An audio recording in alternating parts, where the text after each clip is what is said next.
this thing went on all day. And so we weren't able to watch all of it. We played some bombshell clips. Then last night and this morning, I found more clips, and the crew brought more clips to my attention that are unbelievable.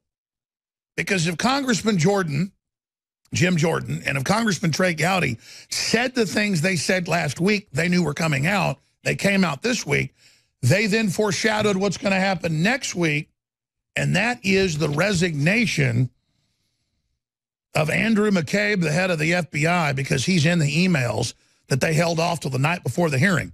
They held him off till Tuesday night. And then, of course, they had the hearings yesterday on Wednesday, where he's in the meeting quarterbacking how to bring down Trump during the election and saying, don't panic, we're going to defeat him. And then they run the whole fake fusion GPS deal, and they got the Justice Department paying millions to the wife of the head of the Justice Department Russia unit. I mean, total collusion. It'd be like the judge, the jury, and the prosecutor in your trial all being a father, a wife. The judge is the father, the prosecutor's the wife, and then they've got 11 children and they're the jury. You'd say, recuse yourself. Conflict of interest. It doesn't. This is as bad as Hitler sitting in judgment of the Nazis in Nuremberg. I mean, this is, whoa. This is so over the top, arrogant, belligerent, hubris-filled, chutzpah-filled, bravado-filled. The arrogance, the recklessness, the fake confidence that criminals and scum and betas engage in when betas finally get in a man's world and get together as a group of betas and start engaging in criminal activity, they just do things alphas would never do. I keep learning that it's betas who are the ones that get together and commit the really big crimes. And they're all a bunch of chicken neck, anti-American trash. I mean, you read their emails, their text. I mean, these are people that have a big, giant you-know-what for America and just hate flyover country and hate bitter clingers and hate Christians and just hate everything. I mean, this is a group of garbage. But you've got to be garbage. If people are in your business, which is our country, robbing it, they're going to hate the people they're robbing. It's what criminals do. They always demonize who they're robbing. And they always think they're invincible until they get caught robbing. And then they think threats and intimidation and garbage work on people who are alphas because they're betas and it would work on them. Well, it doesn't work on Trump. It doesn't work on America. And it doesn't work on me. Make up whatever you want. Do whatever you want. Hit me with your best shot, baby. Fire away, because you are all going to prison. And the rest of it, the NFL, Hollywood, MSNBC, CNN, you're already in tatters, but you're going down. So coming up, we've got the clips on the other side of this break. The bombshell of bombshells. Just like Congressman Jordan and others foreshadowed what would happen this week, they foreshadowed what's happening next week. And that is the FBI director gone. He better resign right now. Even better if he tries to stay in there when he was quarterbacking the whole thing and hanging off Hillary Clinton's hind tit. We'll be right back. Stay with us. Ladies and gentlemen, former prosecutor, congressional insider Trey Gowdy said he'll be surprised if FBI Director McCabe hasn't resigned by next week over the new emails that they've been forced to turn over, that they tried to keep from Congress, totally violating the Hatch Act, violating federal law flagrantly. But it gets worse. You've got the FBI giving millions of dollars with McCabe directing it behind the scenes during the campaign against Trump in emails and text messages saying, don't worry, we're going to stop Trump.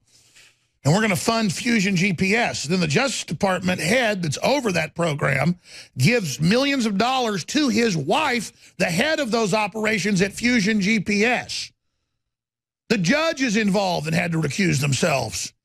I mean, this is unbelievable. This was a Clinton cadre or a strike force inside the Justice Department, the same ones that were the cleanup crew for them on Uranium One, the servers, the foundation, the thousands of kids coming up missing, hundreds in Haiti. I mean, this is incredible. And it's all breaking, and it's all confirmed, and it's all criminal. So, ladies and gentlemen, this is huge and very, very positive. We're going to play that clip of Trey Gowdy yesterday in the bombshell hearings. And again, Trey Gowdy and Congressman Jordan all foreshadowed last week what would come out this week, because they've already got the documents. Okay, they've got high-level security clearances. They're just making the Justice Department and the FBI turn it over or wait to see if they lie about it. They got it all. They got the whole thing. Hell, we had the whole thing 6 months ago. I mean, a year ago, we knew about the operation. So Trump's just been giving them rope, giving them rope, giving them rope, giving them rope. Here's the big problem, though. This is on newswars.com. Assange, Trump being sucked dry before installation of President Pence. Same thing Drudge has been saying with all their amazing contacts. And it's not that Pence himself is bad. They're keeping him separated, as you always do, so that if anything happens to the president, you've got politically the vice president. But they're using that insulation to basically prepare him for that. So that's a serious situation. That's coming up. We've got even bigger news on the North Korea situation and the Russian president saying the U.S. is in danger of a major war. We've got some statements from Putin coming up. But first, ladies and gentlemen, here it is. Here is Trey Gowdy with this amazing statement.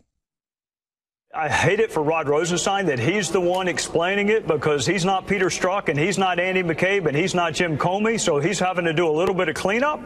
But these are really bad facts if you care about an impartial, objective Department of Justice and FBI. All right, I want to go to the other part of the text messages that goes to this question of conspiracy, because as Ed Henry laid out, the timeline on all of this is very problematic. This is a text message from Peter Strzok to Lisa Page. I want to believe the path you threw out for consideration in Andy's office, that there's no way he gets elected, but I'm afraid we can't take that risk. It's like an insurance policy in the unlikely event that you die before you're 40. Now, you know, obviously everyone's going to try to figure out what he was going to do to make sure that you couldn't take that risk. But it would help everyone to understand that at the time that he said that, he was investigating Hillary Clinton to decide whether or not they were going to pursue charges against her. Yes, ma'am. I'm still trying to figure out why 3 FBI agents are discussing politics in the deputy director's office, because you're not supposed to discuss politics on federal ground, and FBI agents aren't supposed to engage in politics for Hatch Act reasons. Remember, we were supposed to interview Andy McCabe yesterday on another committee. It was all set up and ready to go, and then at the last minute they said, he can't come Tuesday. He's going to come next week. I'll be shocked if he comes next week. I'll be a little bit surprised if he's still an employee of the FBI this time next week. But the notion that 3 bureau agents would be conspiring or plotting on how to handle the outcome of a presidential election is the opposite of what you want in an objective, dispassionate, it's a criminal conspiracy. Because they use taxpayer money to further buy and embellish and polish the turd that was the Fusion GPS, and then money went to the head Justice Department official over all Russian operations to his wife, who was heading the operation in Fusion GPS. How much money did she get? They're saying it looks like she's paid $500,000 a year. Imagine how lazy these people are to produce one fake report about people peeing on folks. I mean, that's the laziness of this scum. Here's $500,000, lady. Just make up a report about a made-up event. Here, give me $500,000. Trump was in a room with a bunch of hippopotamuses that crapped on him. And there were Keebler elves there watching, and they videotaped the whole thing. And there were naked monkeys swinging from chandeliers. I mean, it's not true, and they admit it's a fraud. These people are insane. And I've got a bunch of other clips we're going to get to here, but it just gets crazier and crazier. I like this clip. Democrat representative says everybody, our favorite Democrat that calls for me to be censored live 3 weeks ago in Congress, Wiggly, and of course, also Mr. Cohen made similar comments. He actually worked to get the Jesse Ventura show canceled and openly talked about it and said there's no such thing as FEMA camps or plans to target conservatives. I remember Congressman Cohen of Tennessee. So we're going to go to this clip where they're talking about this, and They say everybody respects Mueller. And then Gomer pops in from Texas. I don't, because you can't speak for everybody. See, Mueller has been a dirty FBI agent from the beginning. That's why he's been put in charge of things, because he is a horrible, evil person. He covered up for the Clintons. He covered up for Obama. He covered up for the Bushes. He covered up for everything. And he thinks he's the president of this country, and he's not. So here it is. FBI Director Wray agrees with you. He said that the similar thoughts. He said he was a smart lawyer, a dedicated public servant, well-respected within the FBI. I think everybody on the other side of the aisle agreed with you when you appointed him, and everybody in this Judiciary Committee and probably everybody in this Congress agreed with his appointment as FBI Director, which was unanimous, his reappointment, which was unanimous by Republican Bush and Democrat Obama.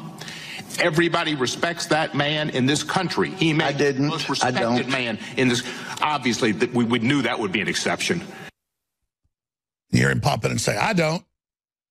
So that type of garbage we're dealing with. More of these clips coming up. I want to open the phones up as well. The toll-free number to join us is 877-789-ALEX, 877-789-2539. On the hearings, on Russiagate, on the tax cuts, on the sovereignty of the nation, on globalism, on AI computers, on driverless cars. It's wide open phones on this Thursday global transmission. Whatever you want to discuss, we're ready to take your calls. First-time callers, long-time callers, 877-789-ALEX. But I'm going to try to go to a lot of folks, and please just be ready to make your point. On Assange and Drudge and others warning that Trump is being sucked dry before installation of President Pence. What do you make of all that? A lot of jihad news as well.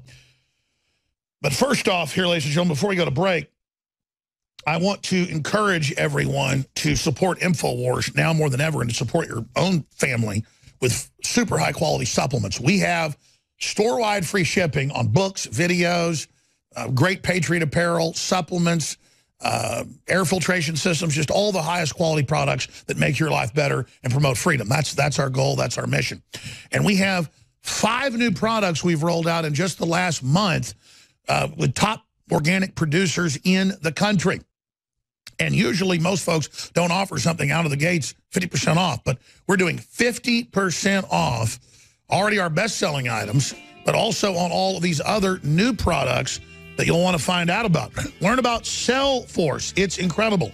Learn about the Real Red Pill. It's amazing. Learn about Alpha Power. That, believe me, stamina, energy, libido, everything, heart, brain. You want to find out about all these products.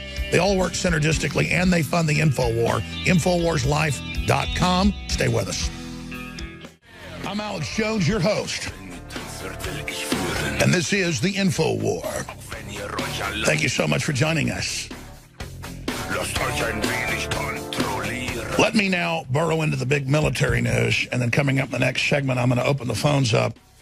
But if you just joined us, we've got more of these clips from congressional testimony yesterday and congressmen and others that were part of the hearing, then making statements after it, like Trey Gowdy, foreshadowing that they think McCabe will be out by next week for violating the Hatch Act, being caught colluding with the entire team on how to fix the investigation into Russiagate during the campaign to torpedo Donald Trump as their American duty to stop those dirty American voters. And you see how the economy and the military's come back and the borders, and yeah, absolutely, they got to stop that immediately. Because it's all a big Russian conspiracy that's brought all this. Thank you, Putin. But getting serious, obviously Putin has nothing to do with it. Other than Russia getting out of globalism, kicking out some of their own oligarchs, it's been an example to us. Now a bunch of other countries are doing it. So countries go in cycles. You know, we pulled out of a tyranny in 1776. We've been involved leading the world in that. And then Russia went under globalist control, communist control for 80-something years. And they've come out of it and are trying to reform. And they're an example to us. And we got a bunch of parasite globalists here mad at Russia. So I guess that, in a way, is true. It's a Russian-led event. The Russians led the event to crush ISIS. Our military wanted to join in, told Obama they weren't going to help ISIS. And now ISIS has basically been crushed. But here's the new big news, ladies and gentlemen. North Korea, Trump talking dangerous step to nuclear war by seeking naval blockade.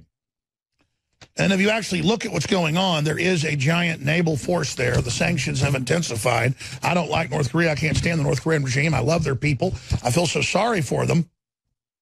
But at the same time, you've got to be honest and realize that a new large war there would probably turn into a nuclear war very, very quickly. And we need to listen to what Vladimir Putin is saying, because they've got over 10,000 operable working nuclear weapons. And they have a border with North Korea and with China and are right in the middle of this. So, U.S. provoked North Korea to break the nuke agreement, is what Putin is saying in one clip. Then he says the U.S. has de facto missile treaty, has left it. Russia is not going to. Putin says the U.S. hurts itself with invented Trump collusion case. So we'll get into all of those points. But what Putin's saying is, you are headed to war. It's going to get out of control. Please stop. Let's try to somehow work this out. But I get Trump's point of, we've been 30 years of strategic tension and strategic patience. And North Korea is out of control, threatening everybody. So North Korea is to blame for most of this. But I get détente. I get not wanting a new giant war where people die on all sides. I mean, this is just a tinderbox.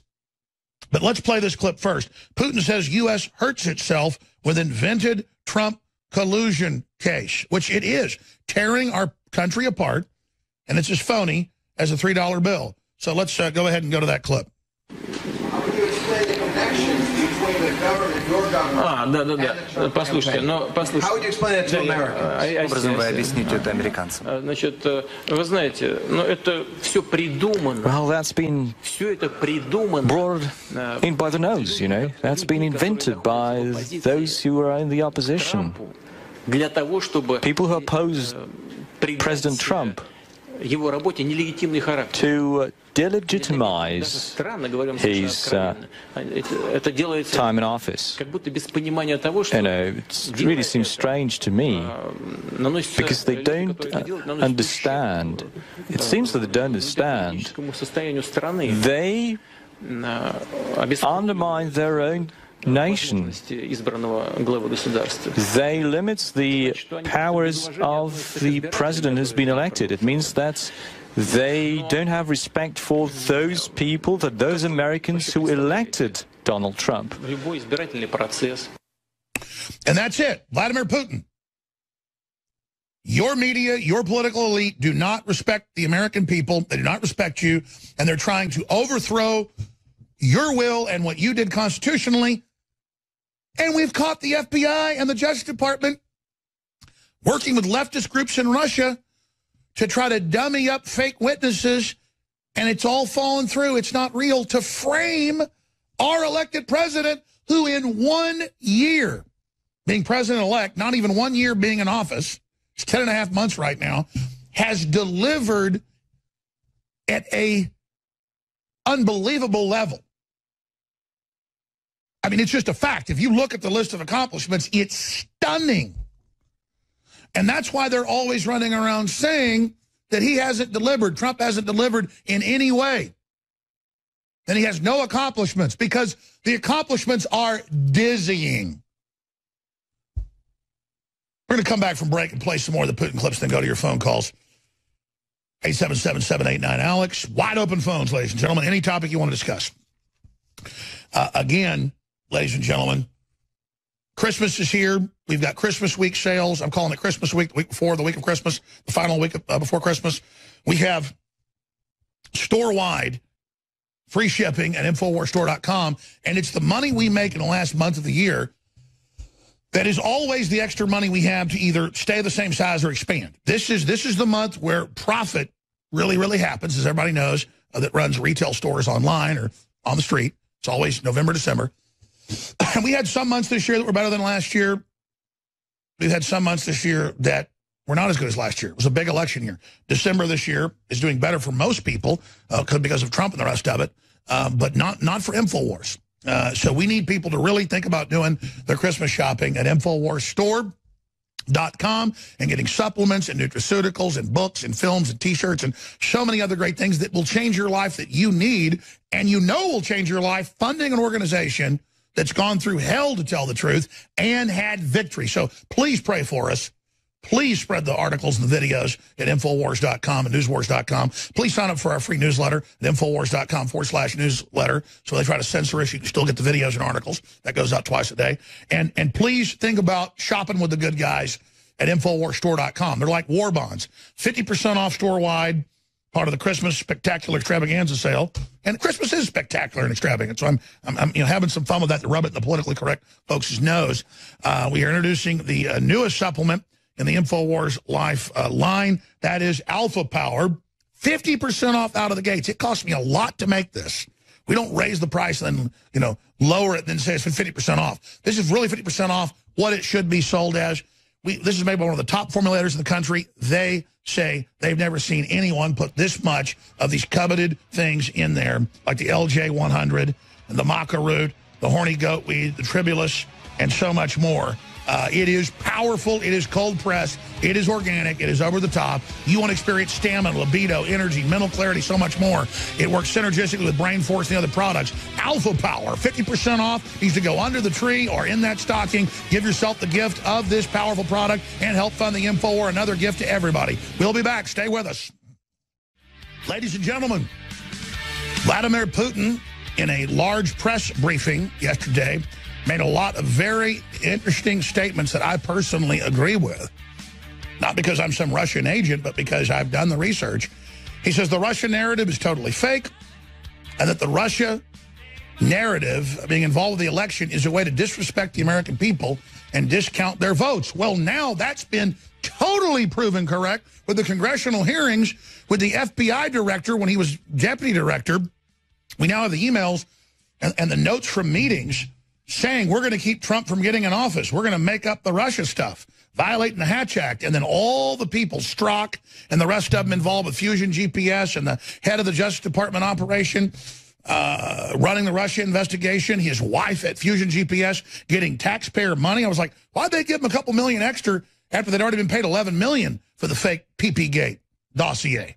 That's a lot of money for a piece of fiction. That's what, like, Stephen King gets paid. So it really is incredible, ladies and gentlemen, to see this. But expanding on that, Putin then got into the whole military situation. He says, U.S. has provoked North Korea to brink of war and to break the nuclear agreement. And again, we're not lionizing North Korea here, but why did the Clintons give them the nuclear reactors? Why did they give them the weapons before? Why did our elites give China all the weapons and now let them use them as a way to destabilize the region? Trump's trying to have strength through peace, but saying you're not going to do this. But North Korea is saying it's an act of war to have this blockade up that's reportedly going to stop some North Korean ships they think are carrying weapons to the Middle East and other areas like Iran. And they've been caught before shipping weapons to Central Asia and the Middle East. They just got caught a few months ago. So what happens if North Korean ships fight back? Then that's how things escalate very, very quickly. And the North says they'll attack Seoul, South Korea. They're just 30 miles away from North Korea. Trump taking dangerous step to nuclear war by seeking naval blockade. Is it really a blockade? You could argue it is, and that is an act of war. U.S. President Donald Trump is taking an extremely dangerous and big step towards nuclear war by seeking a naval blockade, North Korea has stated, according to official NCNA news agency. The North Korean government also said it was take merciless self-defense. What, by Kim Jong-un eating everybody's food, everybody's skinny but him? Measures against any blockade. Well, why don't you send yourself out to fight then, bro? As it would consider such a move an act of war.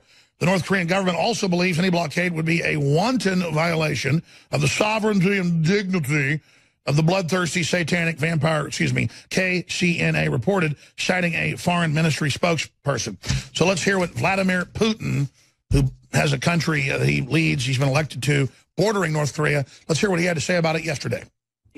I would like to repeat that basically there was an agreement between with North Korea that in 2005 that they will suspend their nuclear program, and they've made certain commitments, and everybody was happy. We all agreed and signed this agreement. Then a few months later, the United States decided to go beyond this agreement, and they froze their assets, their bank accounts of North Korea, and they said that North Korea should do something in addition to this agreement, something that goes beyond that agreement. And North Korea then withdrew from this agreement and relaunched its nuclear program. Why did you do that? This agreement was not enough. Why did you sign this agreement if you thought this was not enough? You provoked North Korea to withdraw from this agreement. And then it was even worse. There was Libya and Iraq. I've mentioned this many times. To North Korea, this is the only way of self-preservation. They have to have WMDs and missiles, and now they have a missile that can reach the United States. Apparently. So what good came out of it? We think both sides should stop escalating the situation.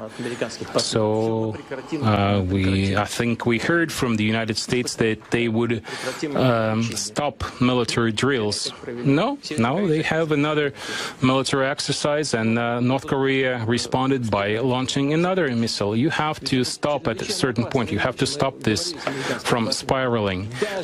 This is extremely dangerous, and we told the United States about this. Even if you suppose that the United States launched some kind of strike against North Korea, even if it's conventional weapons, if it's high-precision missiles, where are you going to strike?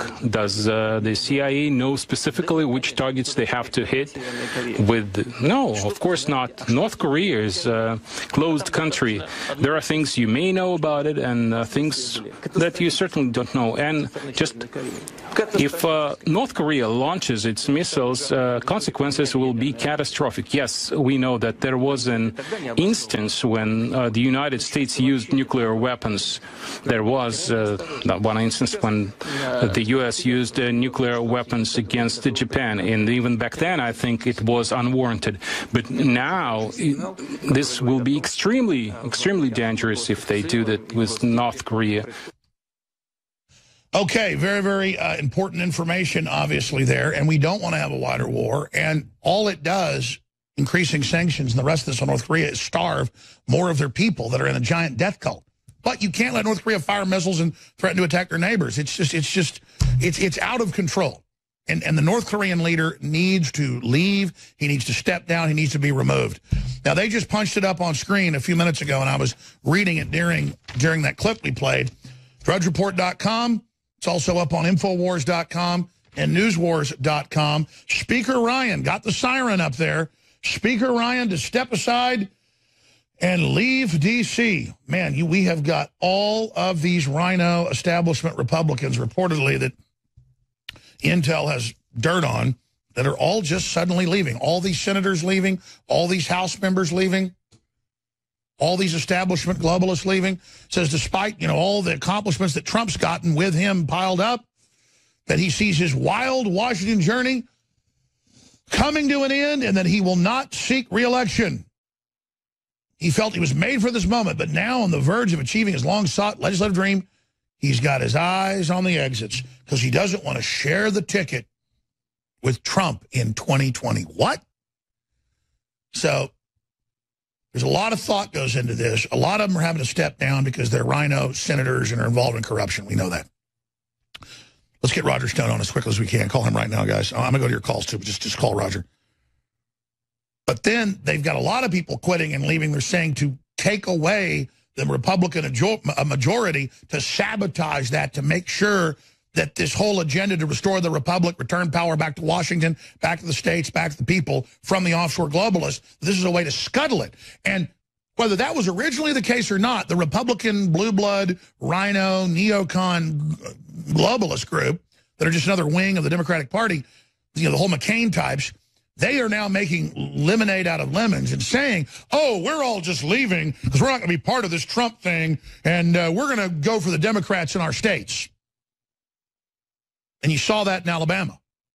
So the swamp is deadly, and the swamp is striking back. And it ties into what Drudge and what Roger Stone and myself, it was first Drudge warning of it, and now Assange, have been talking about Trump being sucked dry before the installation of President Pence. That's a newswars.com article that needs to get out, and people need to look at it. But we'll give you more details from the Politico story that's up on INFOWARS.com when we come back. We're going to go to your calls. Kevin and Colt and Alex and Isa and John and Frank and Aaron and Brian and Cindy. We are going to go to everybody. But, yes, if you see Paul Ryan's unfavorable trend, we've got those polls up on screen. We'll cover more when we come back. They are stratospheric. Paul Ryan laughs off suggestions he'll quit Congress after tax reform. That is a report out today from the Examiner counteracting that report. We'll see. We'll get to the bottom of it one way or another. But the neocons, the Democrats, they're all as unpopular as gonorrhea, cancer, and death. I'm Alex Jones. Please spread the live links on Facebook, Twitter, and YouTube to the live feed and wake more people up. The globalists hate it when you do that. We love it.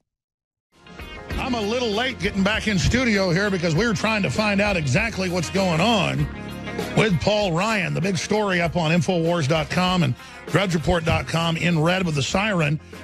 Paul Ryan sees his wild Washington journey coming to an end. They reportedly talked to folks close to him and to him, and then he thinks he'll leave rather than be associated with Trump.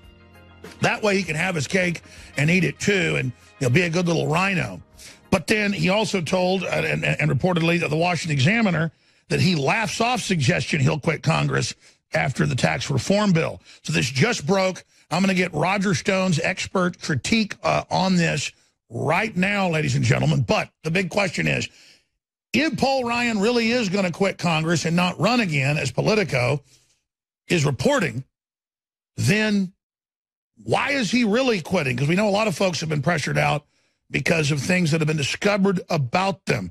And why have we seen so many Republican senators leave? Why so many Republican House members who are all rhinos or neocons? That's the big question. Why have all of them left? Because they're trying to spin it that, oh, we're leaving so Trump doesn't have the votes, and we're leaving in states that are kind of purple to throw it to the Democrats because Trump's so bad. But we know early on it was because they were under criminal investigation and other issues. What's the truth here from your research, Roger Stone? Well, Alex, my sources tell me that Paul Ryan is trying to manage two problems, and therefore I think this leak is credible. First is the fact that he was aware of the Awan brothers, the two Pakistani IT consultants who penetrated the House of Representatives computer system, stole over $16 million, and were able to access the email back and forth of 45 individual members. He knew about this as early as last September. Would have been a bombshell issue for the Republicans, a big boost to Trump. But rather than bring this forward to the American people, Ryan covered it up until January. Secondarily, I think we're going to learn, as we reported exclusively and first on InfoWars, when Republican money man and hedge fund manager Paul Singer financed the first iteration of the so-called dirty dossier, what you termed Peepygate, I believe we're going to learn that Paul Ryan knew about it and was involved in that subterfuge to undermine Trump. Well, that makes sense. He was backing Jeb Bush at the time. Even though Jeb Bush had 2 percentage points in most polls, he got more money than all the other 16 Republicans combined. And Paul Ryan was out there, you know, gallivanting around. So this just goes on. And, of course, he was the buddy with Mitt Ryan all along and his running mate. And so that makes perfect sense. Are you saying that's your guesstimation or that's the intel you've got? That's the intel that I have, that he's trying to manage both of these problems, which is why today's story now becomes entirely logical, that he would get out ahead of these two stories breaking.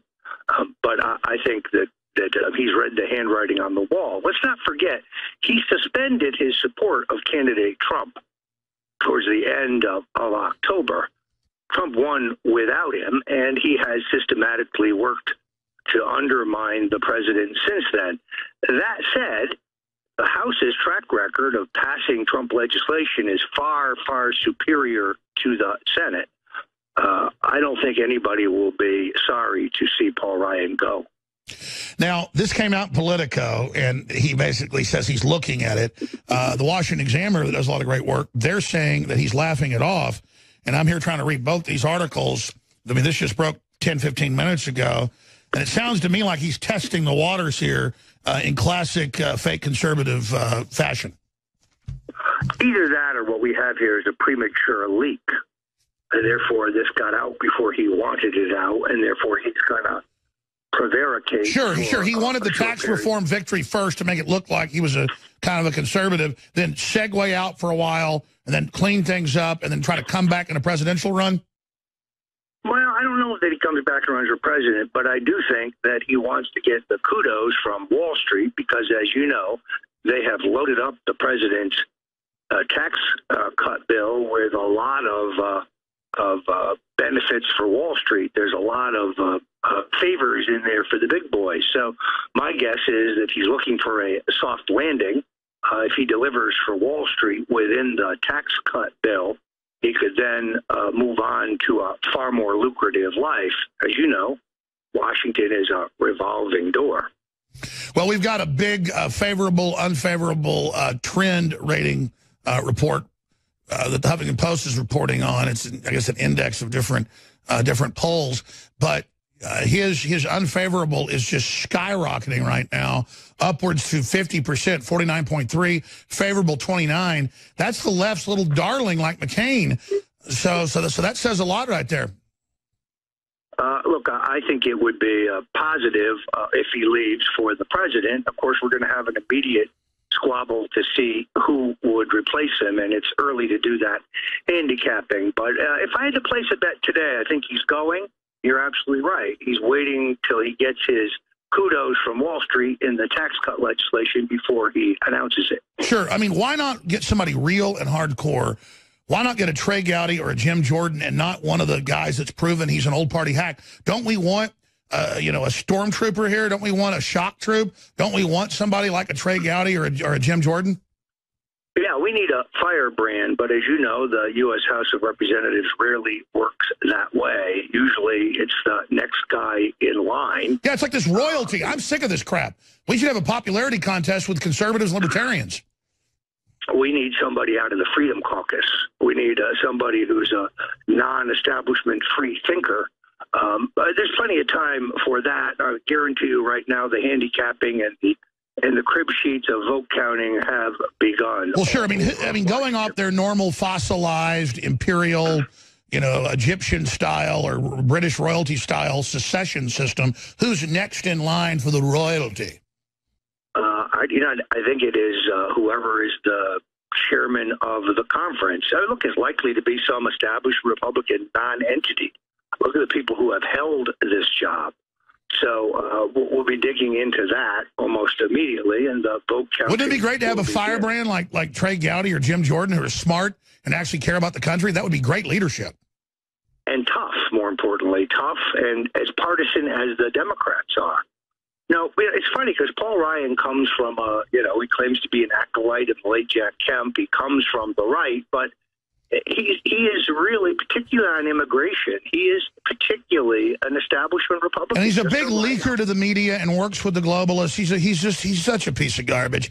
I've heard little birdies tell me there's a lot of dirt on him. I mean, not just the hacking of his emails that the Democrats have been using, but a lot of stuff. So there's a lot of reasons why Eddie Munster, all grown up, why Eddie Munster meets Count Dracula, why Count Chocula is leaving. Well, so you've got the Iwan brothers cover-up, the Debbie Wasserman Schultz cover-up. You've got his connections to the dirty dossier.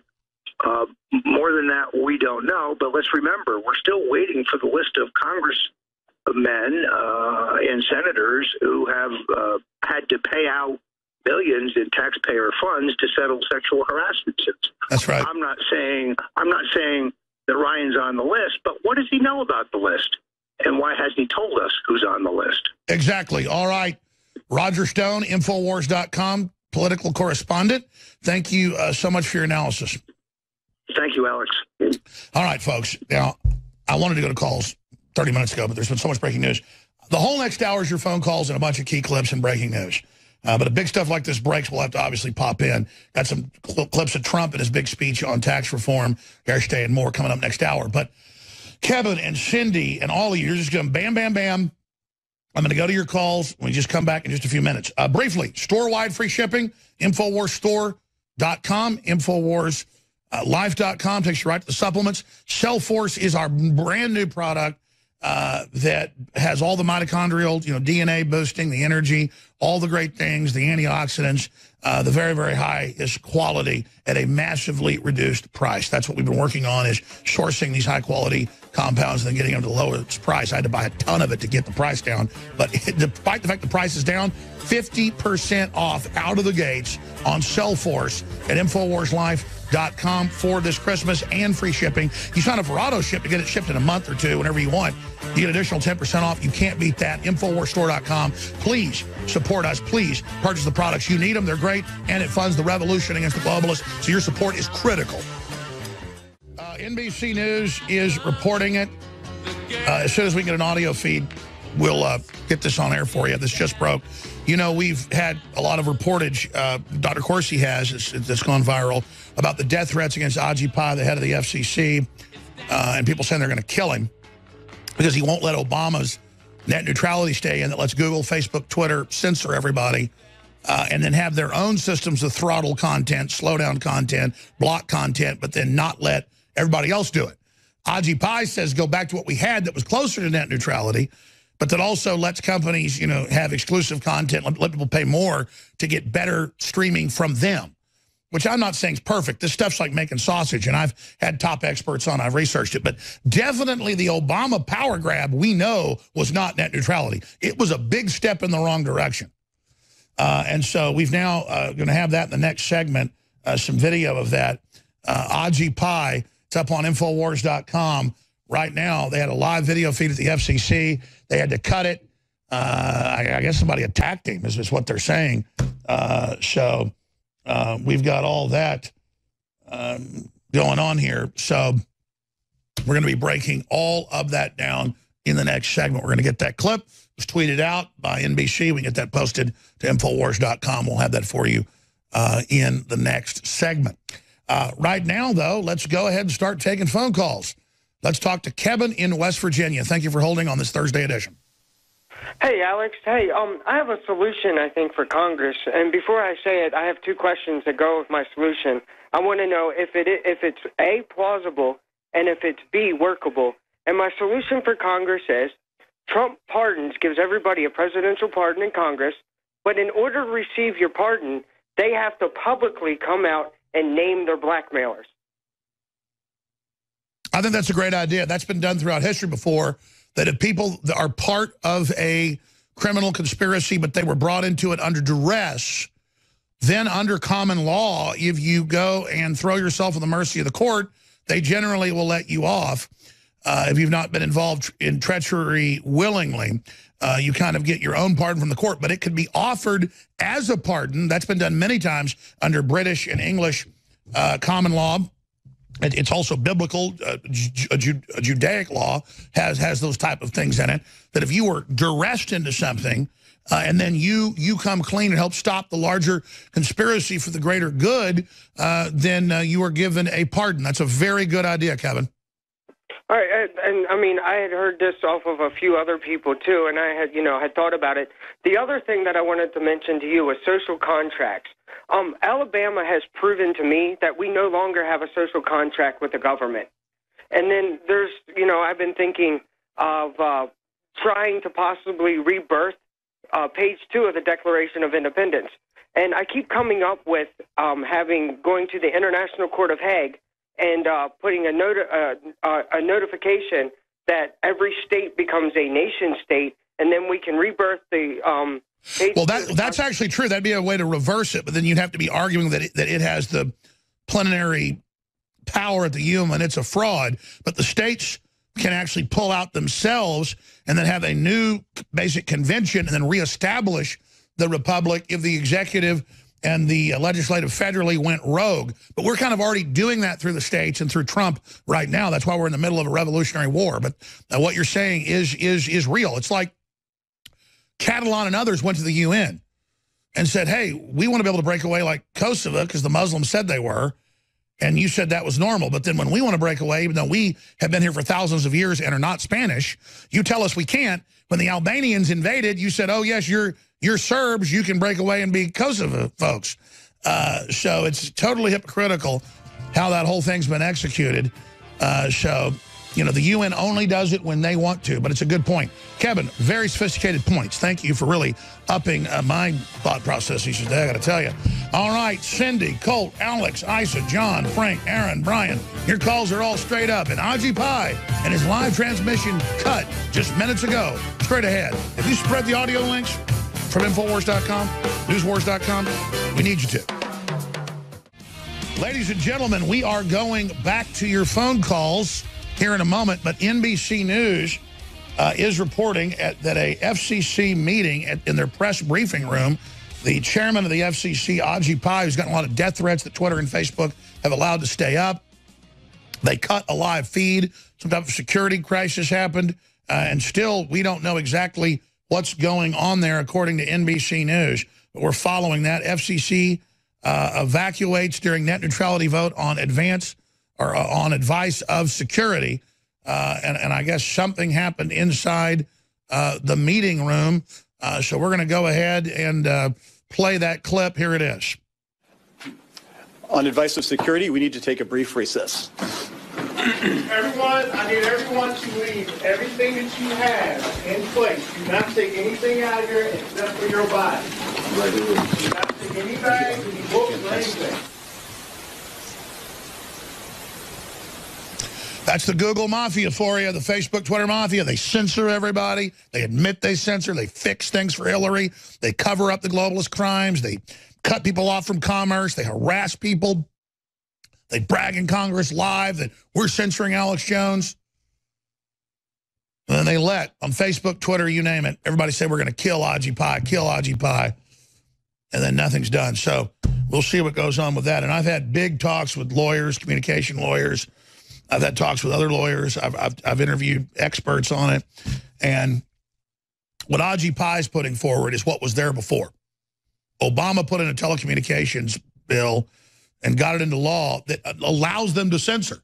That's why this has all started. So we know what they did's bad. In fact, can you guys print me Aji Pai's letter a week ago that I made such a big deal of because it was huge, going, how dare you claim we're going to censor somebody when you were trying to hand it over to the UN and George Soros and you've been caught censoring everybody? I mean, that's what they're doing. George Soros is being banned in Europe. He's being banned in Pakistan. He's being banned in Russia. He's being banned everywhere. He goes in and just takes over.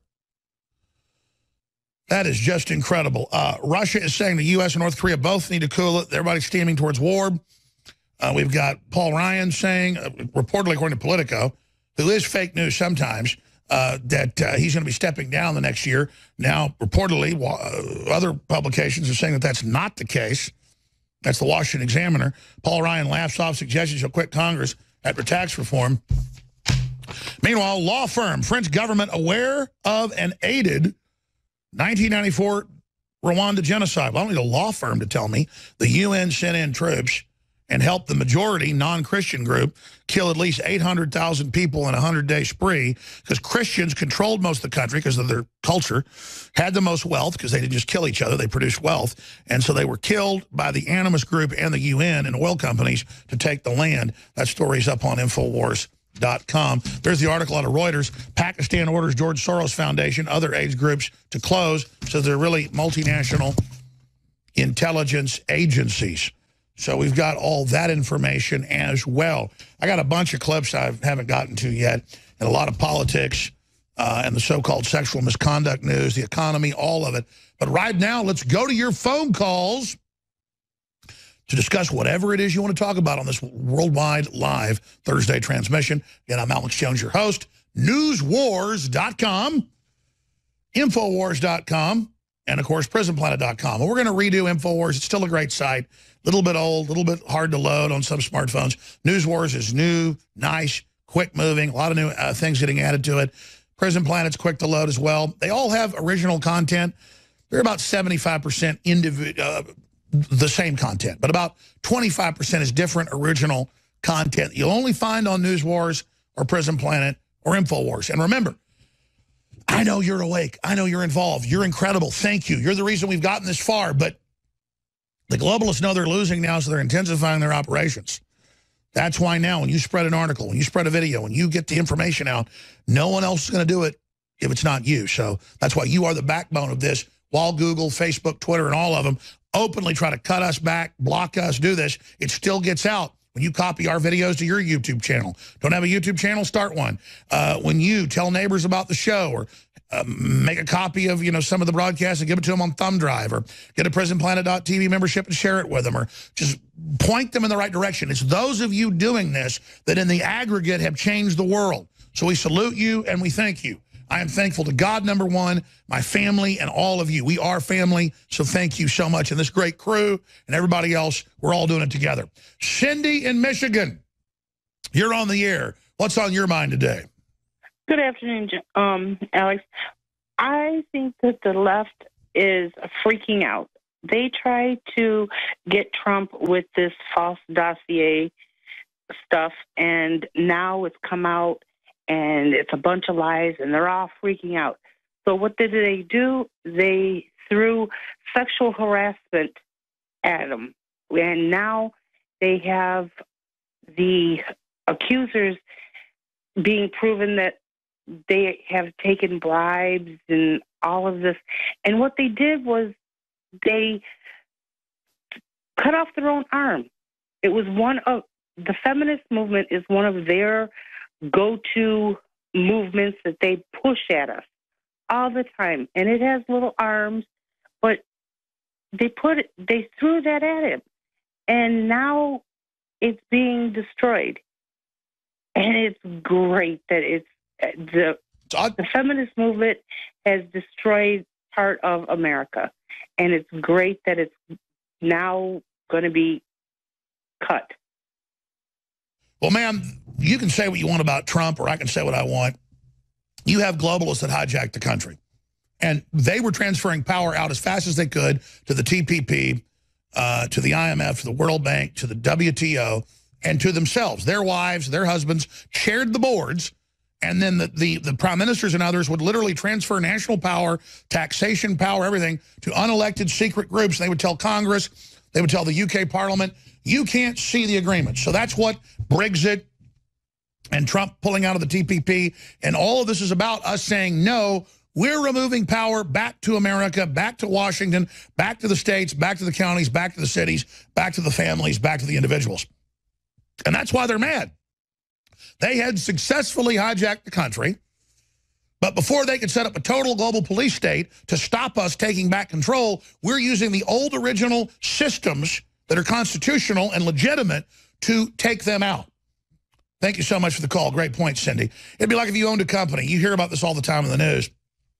You got people managing, you got a couple companies, you kind of halfway retire and let somebody else kind of run it. And all of a sudden you're not getting paid your yearly money or whatever. You're supposed to get a percentage of the profit because you have a manager that, runs the company. And they try to go to the board of directors and kick you off and take it over and say that it's their company, and you just waltz in and take it back. About 90% of the time, takeovers internally don't work. But delusional people get in the positions of believing that because they've been given power to make decisions that they are the actual owners. Well, we the people are the owners, and we came home and we're back. It's kind of like Ulysses is gone for 30 years or whatever, and he shows up, and men have taken over his farm, his plantation, and they're in there with his wife and daughters, basically beating him up, got him as slaves, and they got a contest of who can shoot through all the axe heads. And he doesn't just kill them all himself up front. He first beats them all, shooting the arrow through all the axe heads. Proves he's better than them, then he kills them. And so that's an archetype of what all this is about. Great points. We're going to come back, go right to Colt, Alex, Isa, Frank, and others. I'm going to bam, bam, bam, so get ready. I'm going to try as much as I can, but that was a great point you made. Please don't forget, you've got a chance to get great products and be part of history. Get great products you need and be part of history. We need your funding. I appreciate your support. Don't fight the crowds. Don't fight the big lines. Go to InfoWarsStore.com and get 50% off, again, almost 100 items, all our best sellers. A lot of new items we've got are 50% off and free shipping. InfoWarsStore.com. We've got 5 new products we've announced. Cellforce. We've also got Alpha Power. We've also got Carnivore. Oh, and by the way, I forgot. It's been sold out for like a month. Caveman, the ultimate bone broth formula concentrate. Talk about strength, stamina, energy. It is back in stock. A limited supply. We may not get more back for months, folks. Caveman, and it's 50% off. InfoWarsStore.com. We'll be back with your calls. Stay with us, and Merry Christmas. We're going right to your phone calls, ladies and gentlemen. I'm Alex Jones, your host. And then when we start the next hour, Mark Dice is going to be joining us, a really smart guy. Doesn't do a lot of live stuff. And so it's always great to get him on radio. I'm always trying to convince him. I said, you're a really smart guy. You don't do more live stuff. He goes, oh, no, I like to do tape stuff. But I found he's just as savvy and does just as good a job live as he does, tape. It's the same thing. But we're going to cover the waterfront with Mark, get into fake news, get into the globalist, get into some of the biggest stories of the year and what he thinks is coming up in the future.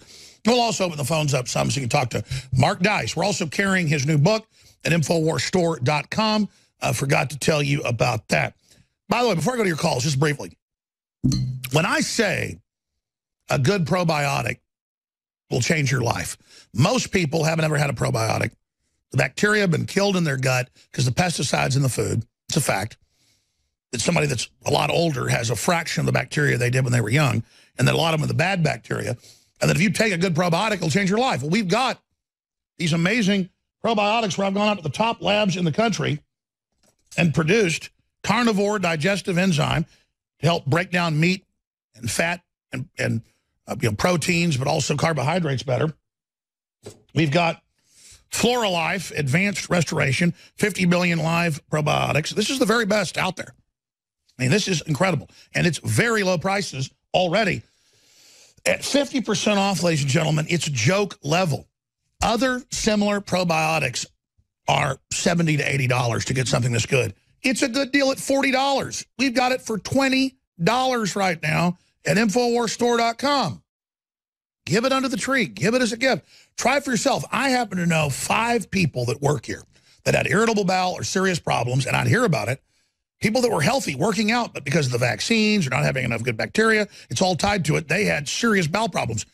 One person had what you call Crohn's disease, they told him. The problems are gone. I'm not saying it's going to happen like that for you, but that's why this is so important. Try it. Try the Real Red Pill. Try Alpha Power. Try it for yourself. Living Defense Parasite Cleanse. It's now back in stock. Caveman's now back in stock. Help us fund the operation. InfoWarsStore.com or 888-253-3139. And again, whether it's Anthroplex or whether it's Winter Sun or any of these great products that have been sold out that are now back in stock, it helps fund our operation. And they've all got hundreds and hundreds, if not thousands of reviews that are 4-star. On average, 92% on the store. A lot of the new stuff doesn't have reviews yet, but believe me, it's going to be amazing. So again, thank you all. You're the reason we're here. Just plugging a lot because it's the Christmas season. I hope people will help fund the operation, give us a present, give themselves a present, their health a present, the country, the world a present, and not fight the traffic, not fight the crowds, and get great deals at InfoWarsStore.com. Okay, Colt in Kansas. Well, that'll mess you up when you kick the cord out of the microphone. We're going to have to secure these a little bit better, I think. But I'm the one that likes the microphone on the table. Like, nobody ever really does this style. I started doing it, and everybody does it.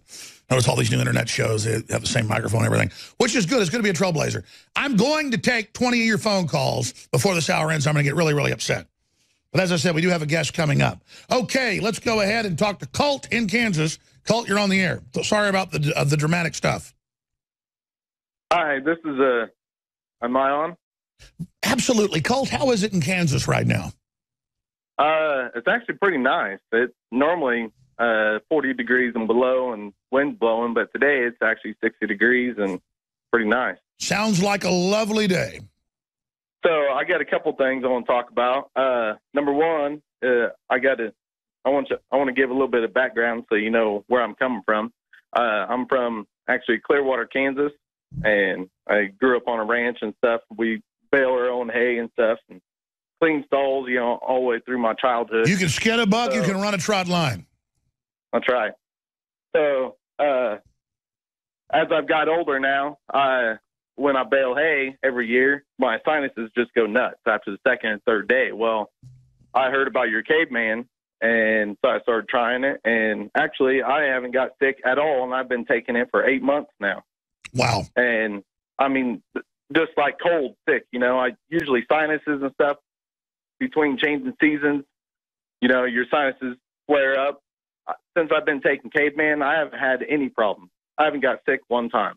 I couldn't believe it. You know, it's funny you say that because I, from time to time, go read the reviews, and people have talked about reduced allergies. And look, here's the deal. They give you a bowl of chicken soup, and everybody knows it's been associated with getting well quicker. This is hundreds of times stronger per serving. It's concentrated organic chicken bone with chaga mushroom, bee pollen, and a bunch of stuff that is actually known to be anti-inflammatory. But we put it there because it's an antioxidant. And so, I mean, it really is an insane formula.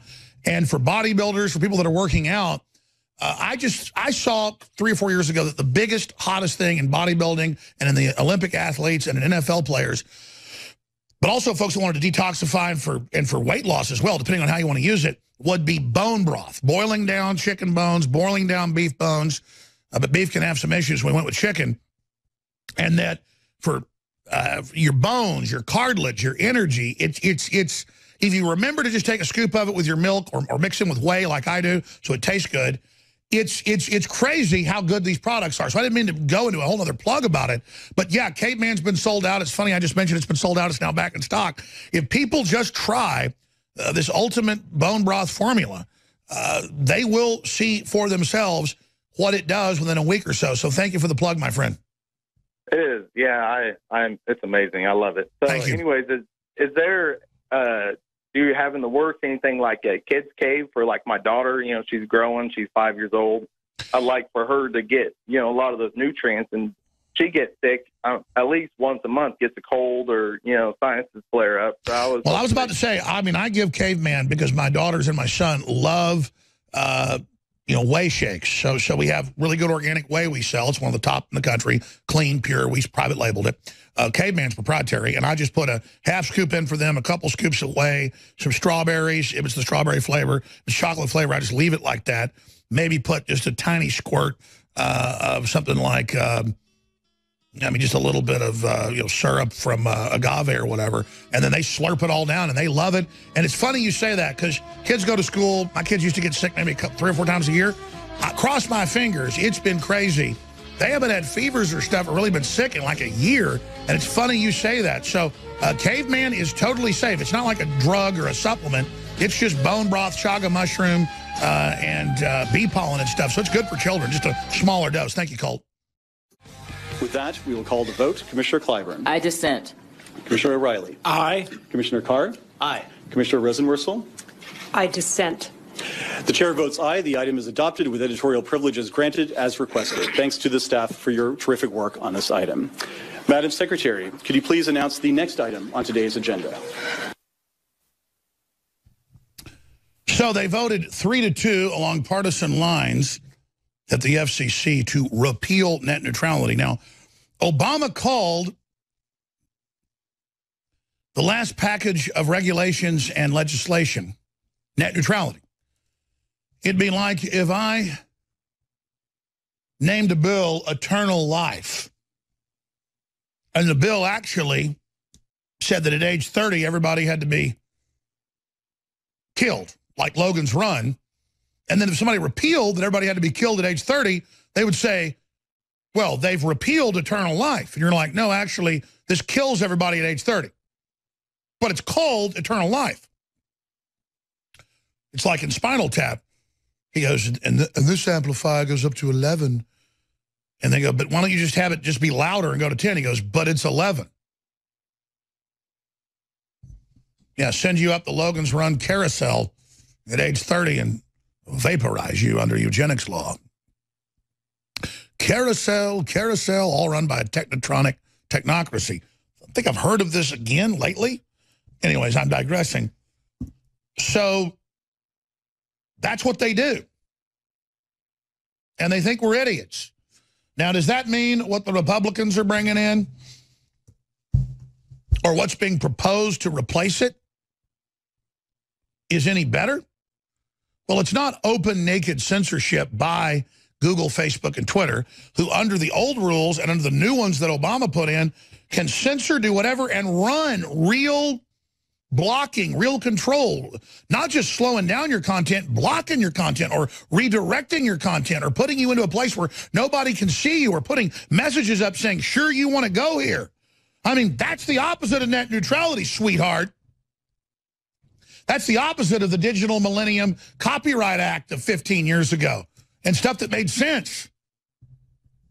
No. I've been running an internet operation for 20-something years. I got the tech people. I read the news. I know what this is. And I've experienced the censorship, and I've got the congressional hearings admitting they're censoring.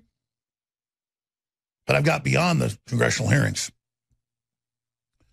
I've experienced it, and I've witnessed it, and I've watched it. And now I sit there and watch them play on everyone. Like Trump's Hitler. Trump's going to implode the economy. The opposite happens. Or, oh, the FCC repeals net neutrality. Now, most of the headlines are, net neutrality is over. You know, that's what the Associated Press and people are saying. The Verge says the FCC just killed net neutrality. No, they just killed legislation and laws that were called net neutrality. See, the globalists play semantical games, ladies and gentlemen.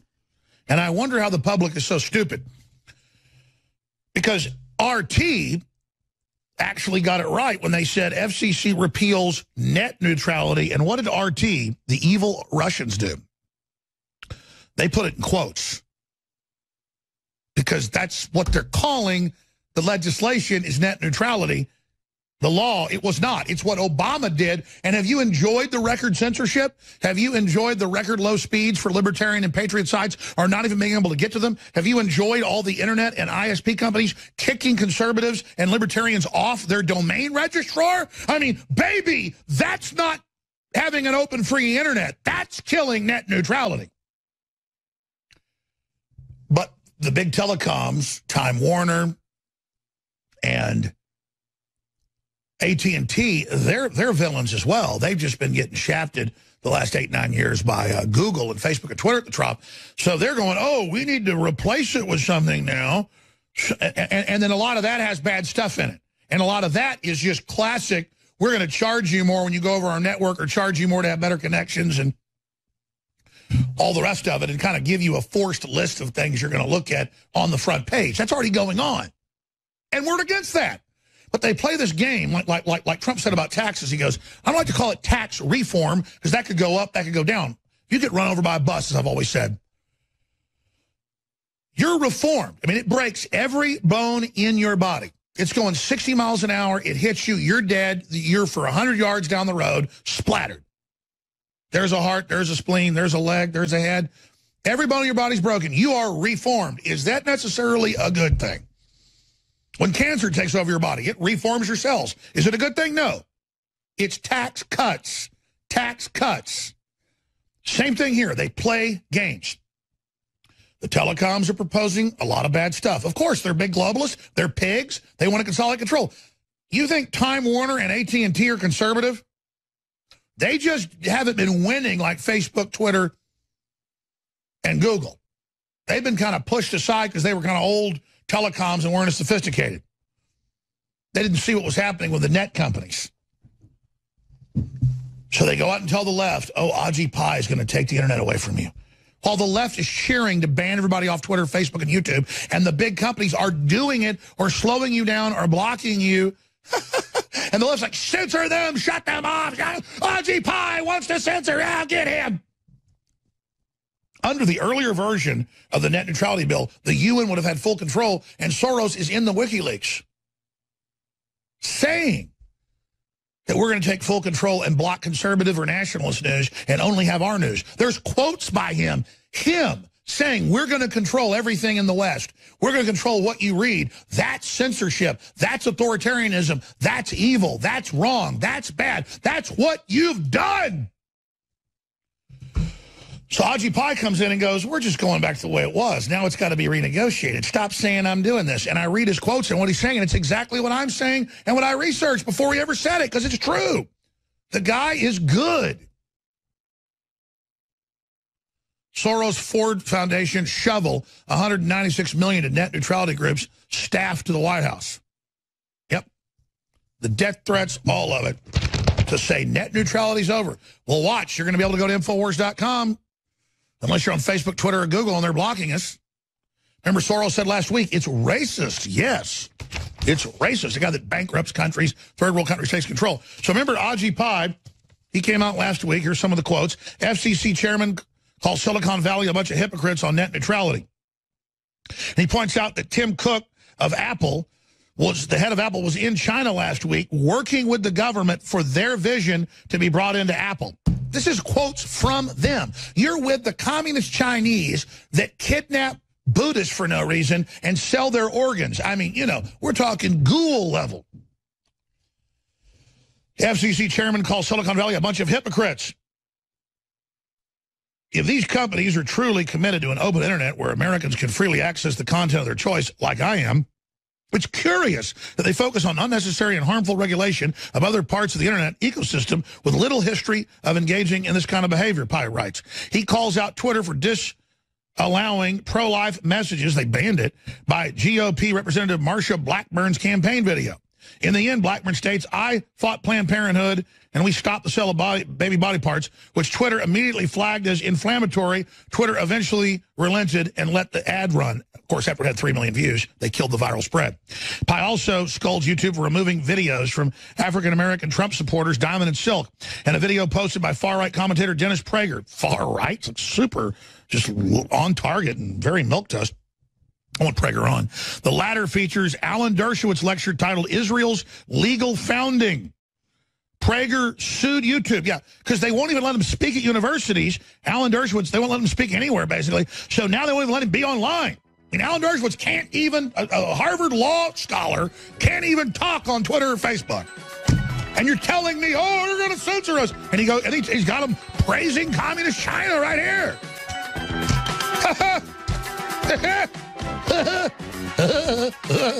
We're going to come right back and take your phone calls. But give me a break.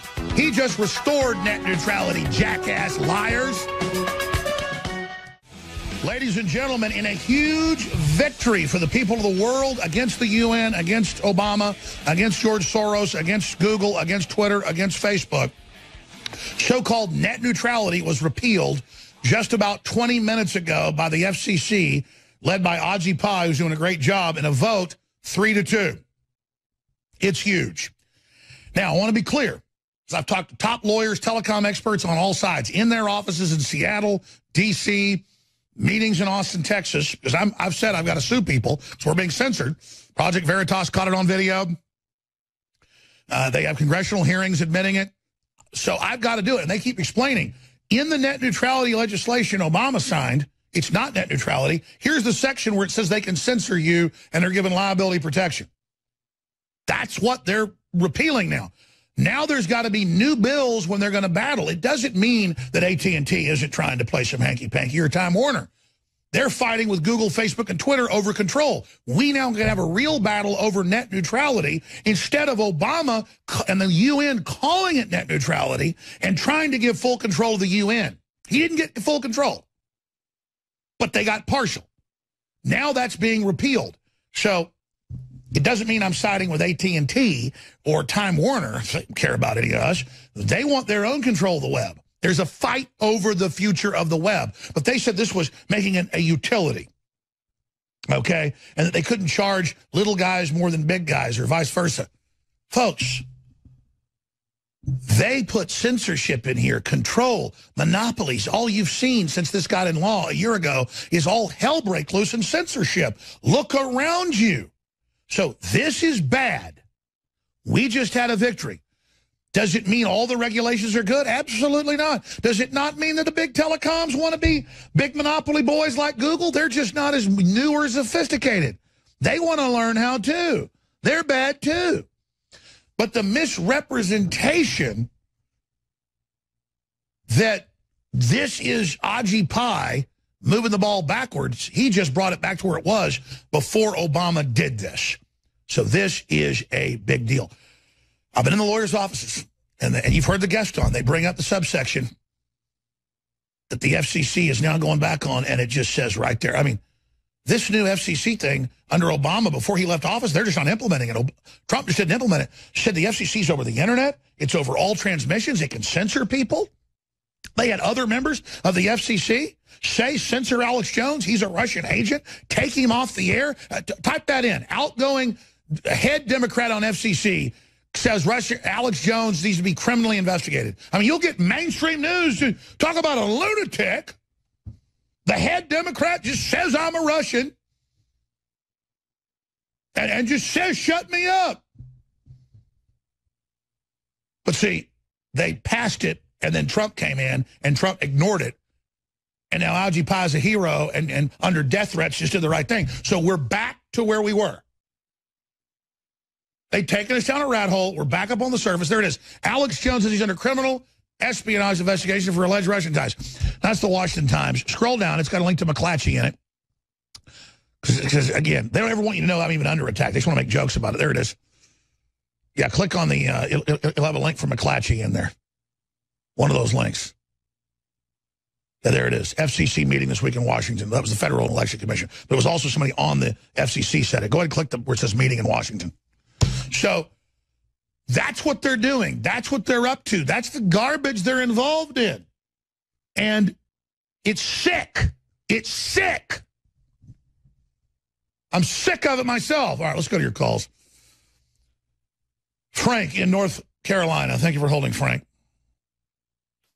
Yeah, Alex. Yeah, that is pretty funny. It's pretty sick, Alex Jones, Russian agent. But, hey, I had a bumper music suggestion. Don Henley, I think it's called Inside Job or something like that. I don't know. We actually use that we have that as bumper music. In fact, let's come back out of the next segment with it's an inside job, like it always is. Okay, great. Yeah, you got the good, bad, and ugly. Let me go in reverse here. You got the ugly. You got the whitegenoциdeproject.com. That's pretty ugly. You got the bad. The FBI, intimately involved in the 9/11 attacks and the cover-up. Mueller, Silverstein, Rubenstein. These guys are all dirty. This agency is dirty inside and out. I don't have any confidence that anybody's going to be put in charge of that organization, that agency that's worth a damn, that is a true American patriot. And lastly, the good, I was wondering if you might consider having Dr. Duke back on, maybe before the end of the year, and kind of get his take on all the new developments in the world today. You're talking about David Duke? Yes. You know, I tried to have David Duke on to have a real discussion about not having racism from any angle, and it just made people on all sides hate me. His people hate me, people that hate him hate me, and it just turned into a train wreck. But I think it'd be an interesting interview if he didn't just go off talking points and would ever respond to what I was saying instead of claiming that I work for Israel or I have some connection to Israel. It's a script. I've heard it before, and it's not true. It's not like hold on. I appreciate your call, Frank. It's not like I'm running from that or scared or it's some magical power like Israel and I just freeze. I'm tired of it because I know who I work for, me. The American people, free market, prosperity. I love God. I don't hate any group for what color they are or where they came from. But I'm going to live my life, and I'm promoting Western civilization, and I'm having big effects. And we've all relaunched the American system. We've rebooted it, and that's what I'm doing. And I want everybody to be part of it and to be part of prosperity. So that's where I stand. Now, if other groups are racist towards me, I'll call them out and say they're racist, and I'll stand up for being, my Caucasian background and be proud of it. But at the same time, I'm so sick of it. I mean, take a look at the 7.5 billion people on this planet. We've got to start really coming together. Or we're going to kill each other. And I believe Renaissance free market capitalism with our Christian ethos is the most successful system. It's what I believe. It's what I'm supporting. But I appreciate your call. Okay, who's up next here? I'm going to try to move quick here. Chris in Virginia, you're on the air. Go ahead. What you're seeing right now is a result of Trump only having 20% of the government. That is crazy right there in itself. But him and Flynn came up with a plan when he knew that Comey came at him with that fake PP Gate dossier. They knew that the deep state was going to try to be slick and come at them and attack. Flynn wasn't he head of the DNI? Yeah, obviously, a Defense Intelligence Agency. So, he's in the counterintelligence. So you think that he knew all the players. He knew what was going on and knew how they was going to come at him. So I think he fell on the sword for Trump. By the way, he really did. They offered General Jones and others the position, and they said, listen, Flynn's willing to take the heat and be attacked as a sacrificial lamb. And now that you say it, I think you should let them know that they basically did set up the globalists. It really is true. I mean, they didn't do it where they tried to do it. They just knew what they would do, and Flynn knew he was going in to directly be attacked to expose the whole thing. It's funny you say that. And now it puts the Republicans in a situation where they have to give Trump a win on tax reform. They tried to fight it. They tried to pull it out and drag this out. They was promised Trump would be gone in 2 months, and he's been in there almost a year. So even the Republicans at the top, they have to bow down to Trump now. And with 20% of the government, you hear these people arguing about, what is he going to do about the vaccines? You think of it, the swamp is massive. There's a lot of departments in the government that are corrupt. So it's going to take a while to drain that swamp. No, I totally agree with you, Chris. And I can't believe Trump's gotten so much done. And I mean, it's kind of like you make dinner for your kids and clean the whole house, and then they bitch about how something tastes. You get mad. I mean, I can't believe he's gotten this much done. I mean, quite frankly, I'm in awe right now. Yeah, I mean, he's getting what he can done. You have to admire him, but he's going up against a corrupt system that's corrupt from the core. It's like a busted pipe and the water's flowing out. That's the money that's flowing into Washington, D.C. He's just trying to turn that spigot just a little bit to the people. Exactly. That's the better analogy than the motorboat tied up at the dock. He's trying to untie it. Here's a big old busted pipe of our own tax money and our own system coming back to us. It's busted, all going to them, and he's halfway fixed it, and we're already getting better, and they're trying to stop him patching the pipe. You know it. Well, that's amazing, Chris. Call back again. I always love when Chris calls. He gets in every once in a while. That's why we got open phones today, so folks like him can get in. Alex, Isa, Aaron, Brian, others, your calls are coming up. And then we've got a very, very special guest here on the transmission. I'm Alex Jones. Please spread the articles. InfoWars.com, PrisonPlanet.com. Spread those videos, spread those articles. If you don't, their censorship will win. We'll be back. Stay with us. A lot happened in 2017. I'll be honest with you, it's been a hellish year. But it's also been an amazing year. We only did what we had to do. And now we've grown old. A lot of amazing callers today. We're going to go right back to your phone calls. Then Mark Dice, he's got his new book, The Story of Fake News. And I know you as listeners already know as much as I do or more. And I'm not patronizing. I'm always amazed. You know more than I do. You're savvy on most points because I'm kind of overwhelmed here. You're kind of able to focus in on what you think is most important. A lot of times it is more important. But friends, family, neighbors, give them the true story of fake news. Great cover. It's amazing. We got 500 copies here at InfoWarsStore.com, and I just decided that I'm going to sign every copy of the first 500, or the amount of orders that come in by the 19th, the last day that we can guarantee take an order and get it to you on or before Christmas, or the day before Christmas, technically. We can take orders till 2 days before and get it to you in like 30 states, but if you want to get it in Alaska or Hawaii or stuff like that, we need to get your orders in by really the 18th, get it out on the 19th. That's why they say the 18th is the cutoff, because we got to get it out by the 19th. So the 18th, technically. The True Story of Fake News by the one, the only Mark Dice. And this book, until they started censoring it and blocking it and kicking him off things and doing what they normally do, went to one of the top ratings. He's joining us in a moment of political books out there on Amazon. So that's coming up with Mark Dice. Right now, let's go back to your phone calls. Who should we talk to here? Going in order, who's been holding the longest? We got Brian in Indiana, Aaron in New Mexico, Isa in Austin, Texas, and we've got Alex in Missouri. Let's go ahead and talk to Alex in Missouri, and we'll go to the rest of you. Thank you. Go ahead. Oh, hey, Alex. I've been listening to your show for about a year now. I'm only about 19 years old, but... Well, welcome. I'm originally from Chicago. I've moved to Kansas City about, I want to say 6 years ago. But originally coming from Chicago, I wanted to ask you a question about really just Jewish influence on Marxism, communism, and today's society, especially with today's society. Because to me, it seems most prevalent in today's society, especially since I've been reading about it a lot, especially since 1920 when the Frankfurt School was first made in Germany in the 20s, I believe it was. Well, I mean, undoubtedly, that's in the history books that a lot of leftist Jewish groups were heavily involved in communism. But the big robber barons kind of financed it, Marx and Engels, because people were coming out of feudalism. They wanted free market. They wanted Renaissance.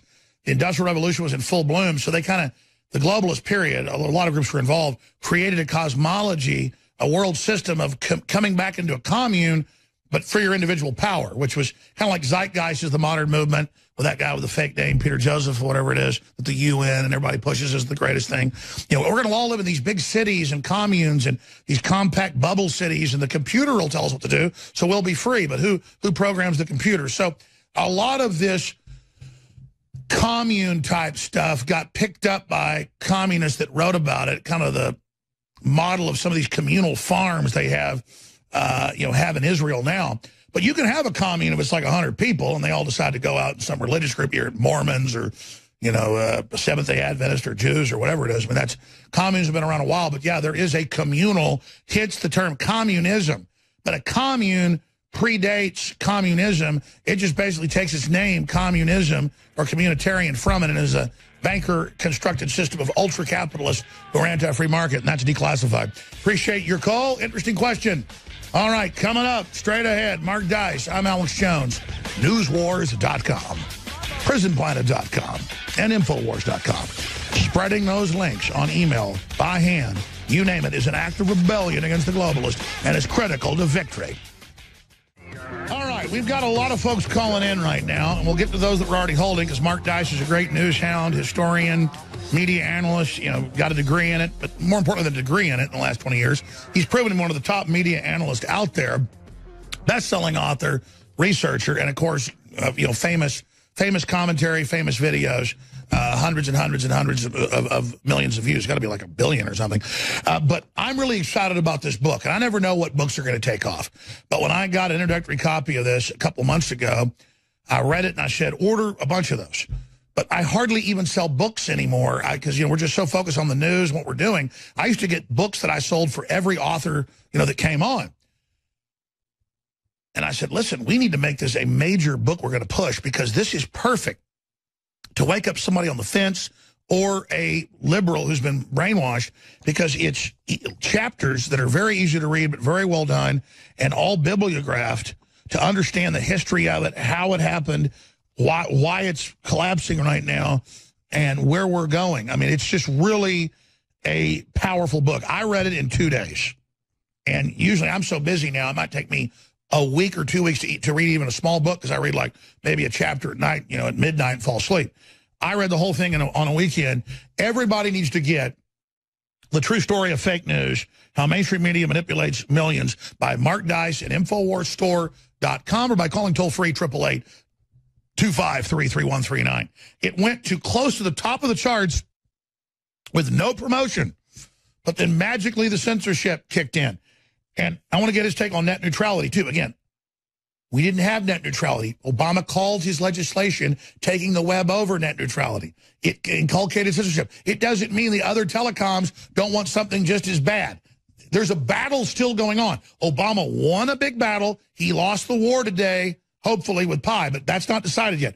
So that's my take on that as well. So it'll be your chance to talk to Mark Dice, Isa, Aaron. You can address your question to myself or him. And then others that want to get involved now after that, specifically for Mark Dice, the number is 877-789-ALEX, 877-789-ALEX. Because we got Mark Dice here with us for the next 50 minutes or so. MarkDice.com. Want to get the book from him? Or I say don't get it at Amazon, even though it's fun to drive it up at the top, just because they're such globalists. But regardless, we're in an info war. Wake people up today. So little books get read or handed out today that when you give somebody a book, it's really important. Or buy it, read it yourself, give it to the library, where on average a donated book gets read over 200 times, especially with a nice cover like this. So, again, get the book today. Really excited about it. The True Story of Fake News. You know, I got like 500 of these. I want to order 10,000 of these. I want to sell 100,000 of these. It'll help fund the operation, wake people up. Mark's a great author, great researcher. It's important. So, Mark, you go through the history, right to modern times. You know, you just reveal the stuff that's going on here, all the things that are happening. Mark Dice, what do you want to tackle first dealing with the fake news?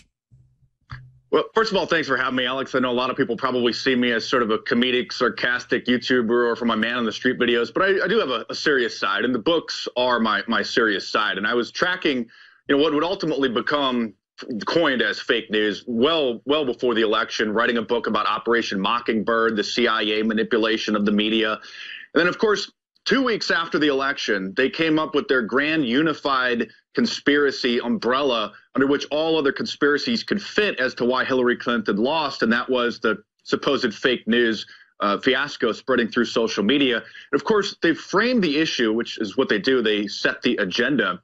That's one of the powers of the mainstream media, so that it was only, quote, fake news about Hillary Clinton. And that's why she lost the election, when in reality, fake news was a two-way street. Fake news has been around for hundreds of years. Fake news has started wars.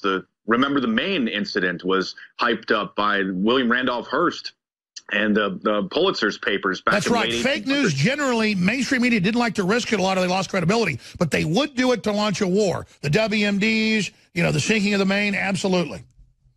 Yeah, the real dangerous fake news doesn't come from some obscure websites or even websites that are attempting to mimic mainstream brand name websites, like we saw an abc.com.de website that was mimicking ABC. We saw other similar sites that were designed to sort of look like your popular, you know, brand name news channels. And as you know, big internet reports, congressional reports, and others admit fake news doesn't affect 1%. It's little sites don't. Things they label that. But as you said, the big governmental announcements and things, that absolutely has an effect.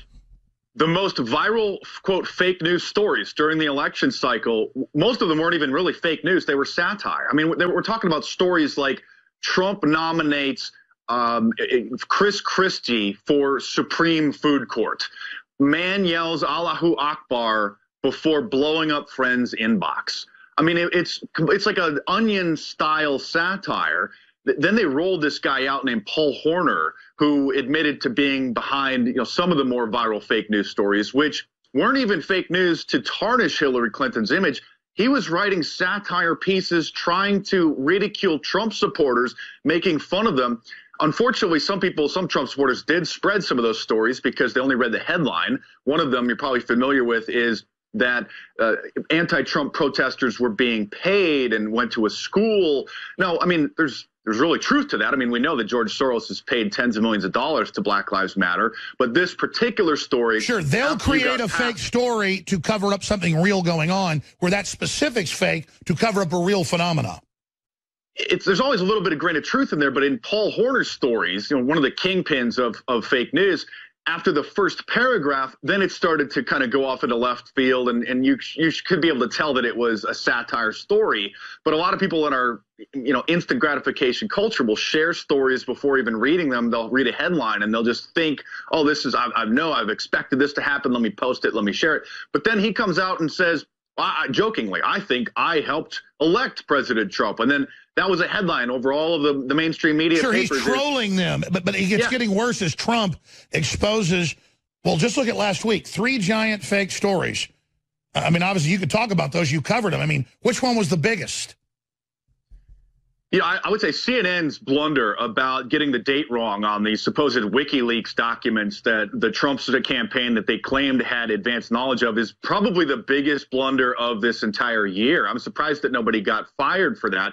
And thankfully, we have a president who uses the modern day fireside chat, which is what FDR would sit down with the American people and give them a direct radio address, because before radio, I mean, the only way you could actually hear a president speaking was to actually be in attendance, and you had to rely on the newspapers. And so radio started to become popular. This is before television, which, you know, didn't really become a household item until starting in the 50s. But FDR would speak directly to the people with his popular fireside chat. So Trump's Twitter is the modern day version of the fireside chat.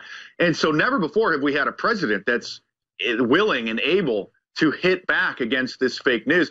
And they just keep digging their grave, because every time they reach and jump to conclusions, or perhaps are just reading into certain material through their bizarre, warped, paranoid lens, they ultimately just end up looking more and more foolish. Just like when Anderson Cooper's Twitter account tweeted out some derogatory response to President Trump. Yeah, Trump, you're a loser, you're a scumbag. And he says, oh, I didn't do that. And even if it is plausible that his assistant did it from his phone, but what they're saying is that it wasn't the assistant did it thinking that he was logged into his personal account. A lot of these public figures have assistants that have access to their social media accounts, or they have staff that have access and tweet for them, obviously. So it's plausible that, you know, somebody on staff tweeted thinking that they were on their personal account and tweeted, you know, unexpectedly on his. But they couldn't even admit that, Alex. They said that, well, the assistant was logged in, but then somebody at the gym stole his phone. Really? So I'm sure what they want is they want to do a stunt, then have plausible deniability, eat the cake, and, you know, and keep it too, have the cake and eat it too. Just like they did with saying General Flynn was basically a Russian, that Trump ordered him during the campaign. They knew that was fake to do a stunt. And then they just suspend the guy for 4 weeks. I mean, they're doing this on purpose now, trying to desperately win. I want to ask you, in these news wars, how far will the fake news go? Because you've got fake onion stuff, like you said, that they try to say is the real issue and compare us to, while they're really the big corporate media putting out the big lies. Where does it all go? Mark Dice joins us. Stay with us, INFOWARS.com. The well-connected. That's what the last so-called net neutrality bill was they take over the internet.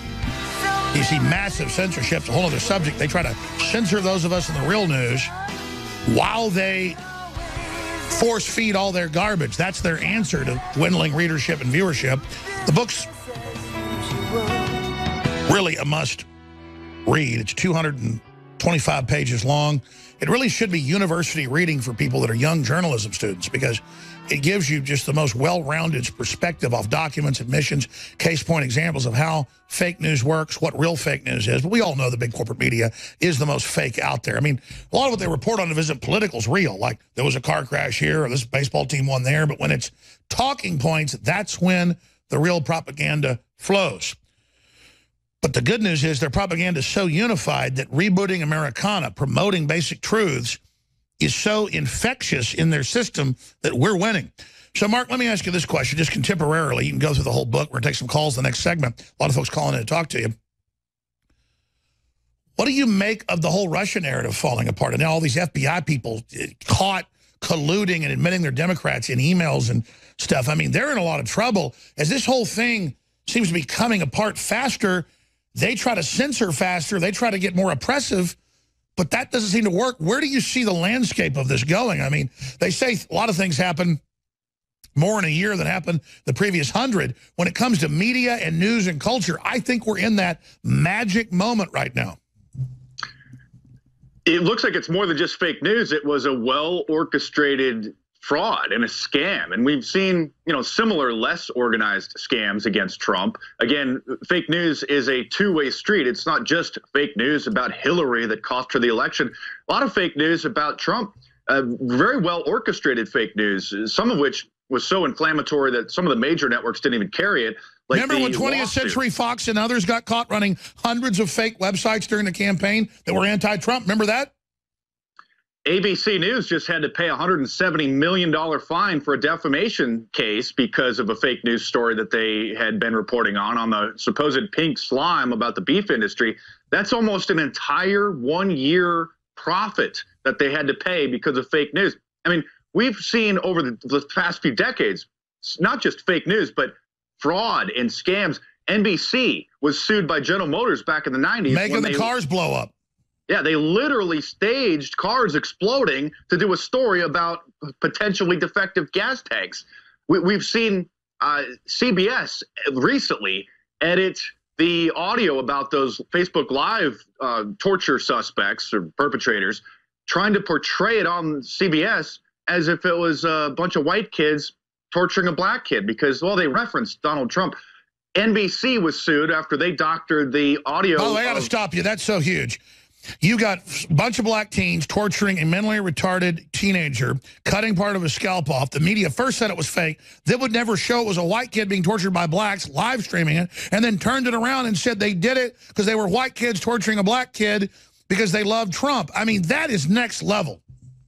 That's fraud. That's actually what the audio on the CBS report says is, well, they referenced Donald Trump and they called him the N-word. Well, they referenced Donald Trump by saying, you know, F Donald Trump, you voted for Donald Trump. It's incredible. And we're going to kill you, N-word, to him.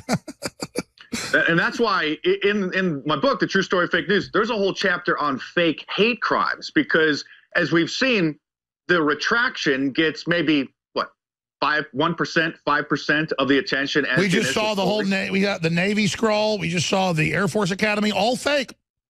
And right after the election, we saw a bunch of fake stories, hoaxes coming out of people claiming that they were attacked by Trump supporters. A Muslim woman claimed that she was assaulted by some Trump supporters who stole her hijab. Almost every one of these big fake. And Mark, it goes beyond that. Then Hollywood and TV shows, as you know, I've seen it without even watching TV. I just see ads everywhere where white guys walk in and beat up women in you know, behind the counter hijabs, and then Muslims are being attacked like in all these TV shows, and none of it's real. But to go with the fake news, they've got Hollywood and TV productions that show it's happening. What do you call that? Like when fake news meets fake entertainment to prop up the facade?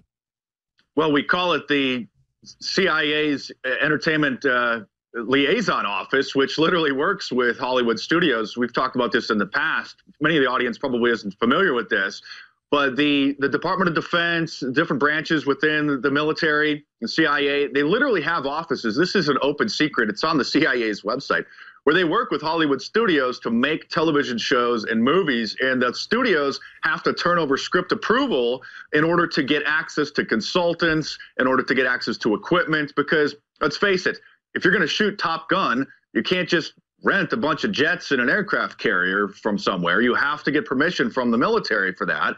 And so obviously they want the story to portray certain events in certain lights. Oh, Chris Carter has come out and said that we're right, specifically naming about the CIA trying to control what they write. They would come to him and try to get him to do stuff. Yeah, people were really surprised about that. And that, well, what if you took the X-Files is being infiltrated by the CIA? Well, it's an open secret that government agencies work with Hollywood studios. And because, you know, we're talking a little bit about entertainment, but you know, fake news, propaganda, entertainment, it really is all in the same. I was about to say, they've got 5 shows that currently air weekly or daily that spoof Alex Jones, Homeland, the opposition, all these, where they say it's Alex Jones, and then I say racist things, but it's not me. Well, let's not forget that there was actually a big Hollywood movie, Argo, back in 2012 with Ben Affleck, about the CIA pretending to be a bunch of movie executives and movie studios. Yeah, that's a true story in Iran. To go over and get the hostages out of Iran. So we've seen the intelligence agencies working with Hollywood studios for decades. It's an open secret. And you know, television and movies, they shape the culture. I mean, back in the 1980s, shows like The Cosby Show and Different Strokes, I mean, those shows changed the way that America saw black families and interracial families. And so this television, it's a tool. It can be used for good. It can be used for bad. So while those shows were helping to show a different light, a different part of society that most people haven't seen, changing their preconceived notions about those kinds of things, we also see entertainment using the basic human psyche in order to twist the minds around and promote well, you just certain said agendas. Early on, they used it for a lot of good things, and they got good people involved. Now it's pure race war. Christians are bad, sexualized children. There's no doubt now the folks running these unconstitutional programs are bad people. You know, it's no coincidence that the show 24 came out right after 9/11, which had Kiefer Sutherland torturing suspects to trying to condition people that was a good thing. We've seen even Jessica Chastain's film about hunting down bin Laden. I mean, they portrayed torture as having been one of the reasons why they got the information on the compound, which was totally not true. We've seen so many instances of Hollywood movies used as propaganda tools. This is all part of the fake news industrial complex. Wow, it's incredible. And people should just I know our audience is conscious, but I have to get conscious sometimes. I kind of forget. We've just got to be conscious it's going on and admit, no, it's really happening. We're going to come out with Mark Dice, talk more about his new book. It's already a bestseller. We're going to take your phone calls as well. I'm Alex Jones, newswars.com. Stay. You know, my late great uncle would always say, you can't cheat an honest man. You can't con an honest man because they're not into weird flam-flam operations or strange stuff. And I was just thinking about the fact that CNN doesn't get it sometimes, or MSNBC. They both had articles last week. We covered them saying, Trump, keeper of promises. Another headline was like, you know, amateur Trump keeps promises. I mean, I've seen hundreds of those the last year, but there were a couple last week, a couple on CNN and one on MSNBC. Basically written by the same person, it seemed like, going, look, he's doing everything he said he would, and he's fighting hard, and he's such an idiot. By all these folks that never did anything but hijack the country. So we can put those articles up. Just type in CNN.com, search. There it is, Trump's promises. And then the name of the headline when you click on it is, Trump, keeper of promises. So there's two different articles on CNN. TPP, 100%, pipelines, 90%, negotiate NAFTA, withdraw 80%, deport millions of the illegals, 30-40%, block Syrian refugees, 70%, repeal Obamacare, he's past half now, halt Muslims to the U.S., 70%, move the U.S. Embassy to Jerusalem, 50%, withdraw from Paris Climate Agreement, 100%.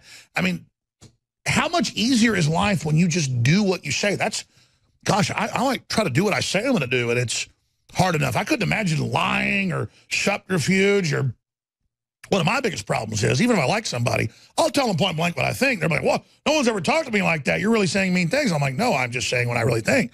But that's on the other extreme. You got people that lie on the other and just think it's the way the world works.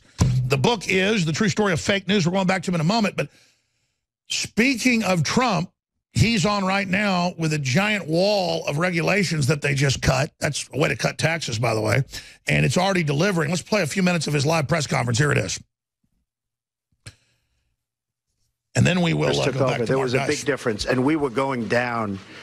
This country was going economically down. Small business optimism is at its highest point in 34 years. And we are just getting started. We have decades of excess regulation to remove to help launch the next phase of growth, prosperity, and freedom. I am challenging my cabinet to find and remove every single outdated, unlawful, and excessive regulation currently on the books. I want every cabinet secretary, agency head, and federal worker to push even harder to cut even more regulations in 2018, and that should just about do it.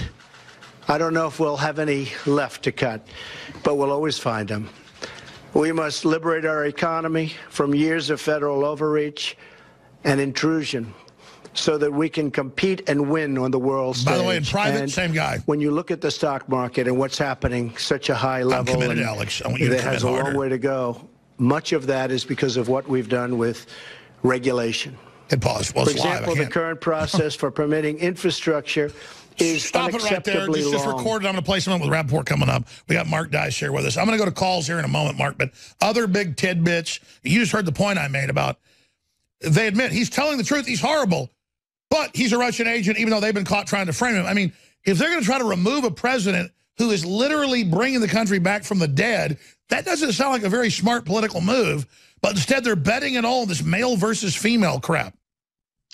2 weeks after the 2016 election is when the fake news, phenomenon really blew up. And then literally 2 weeks later, the Washington Post, which really was the first to start the fake news witch hunt and tie it to the supposed Russians.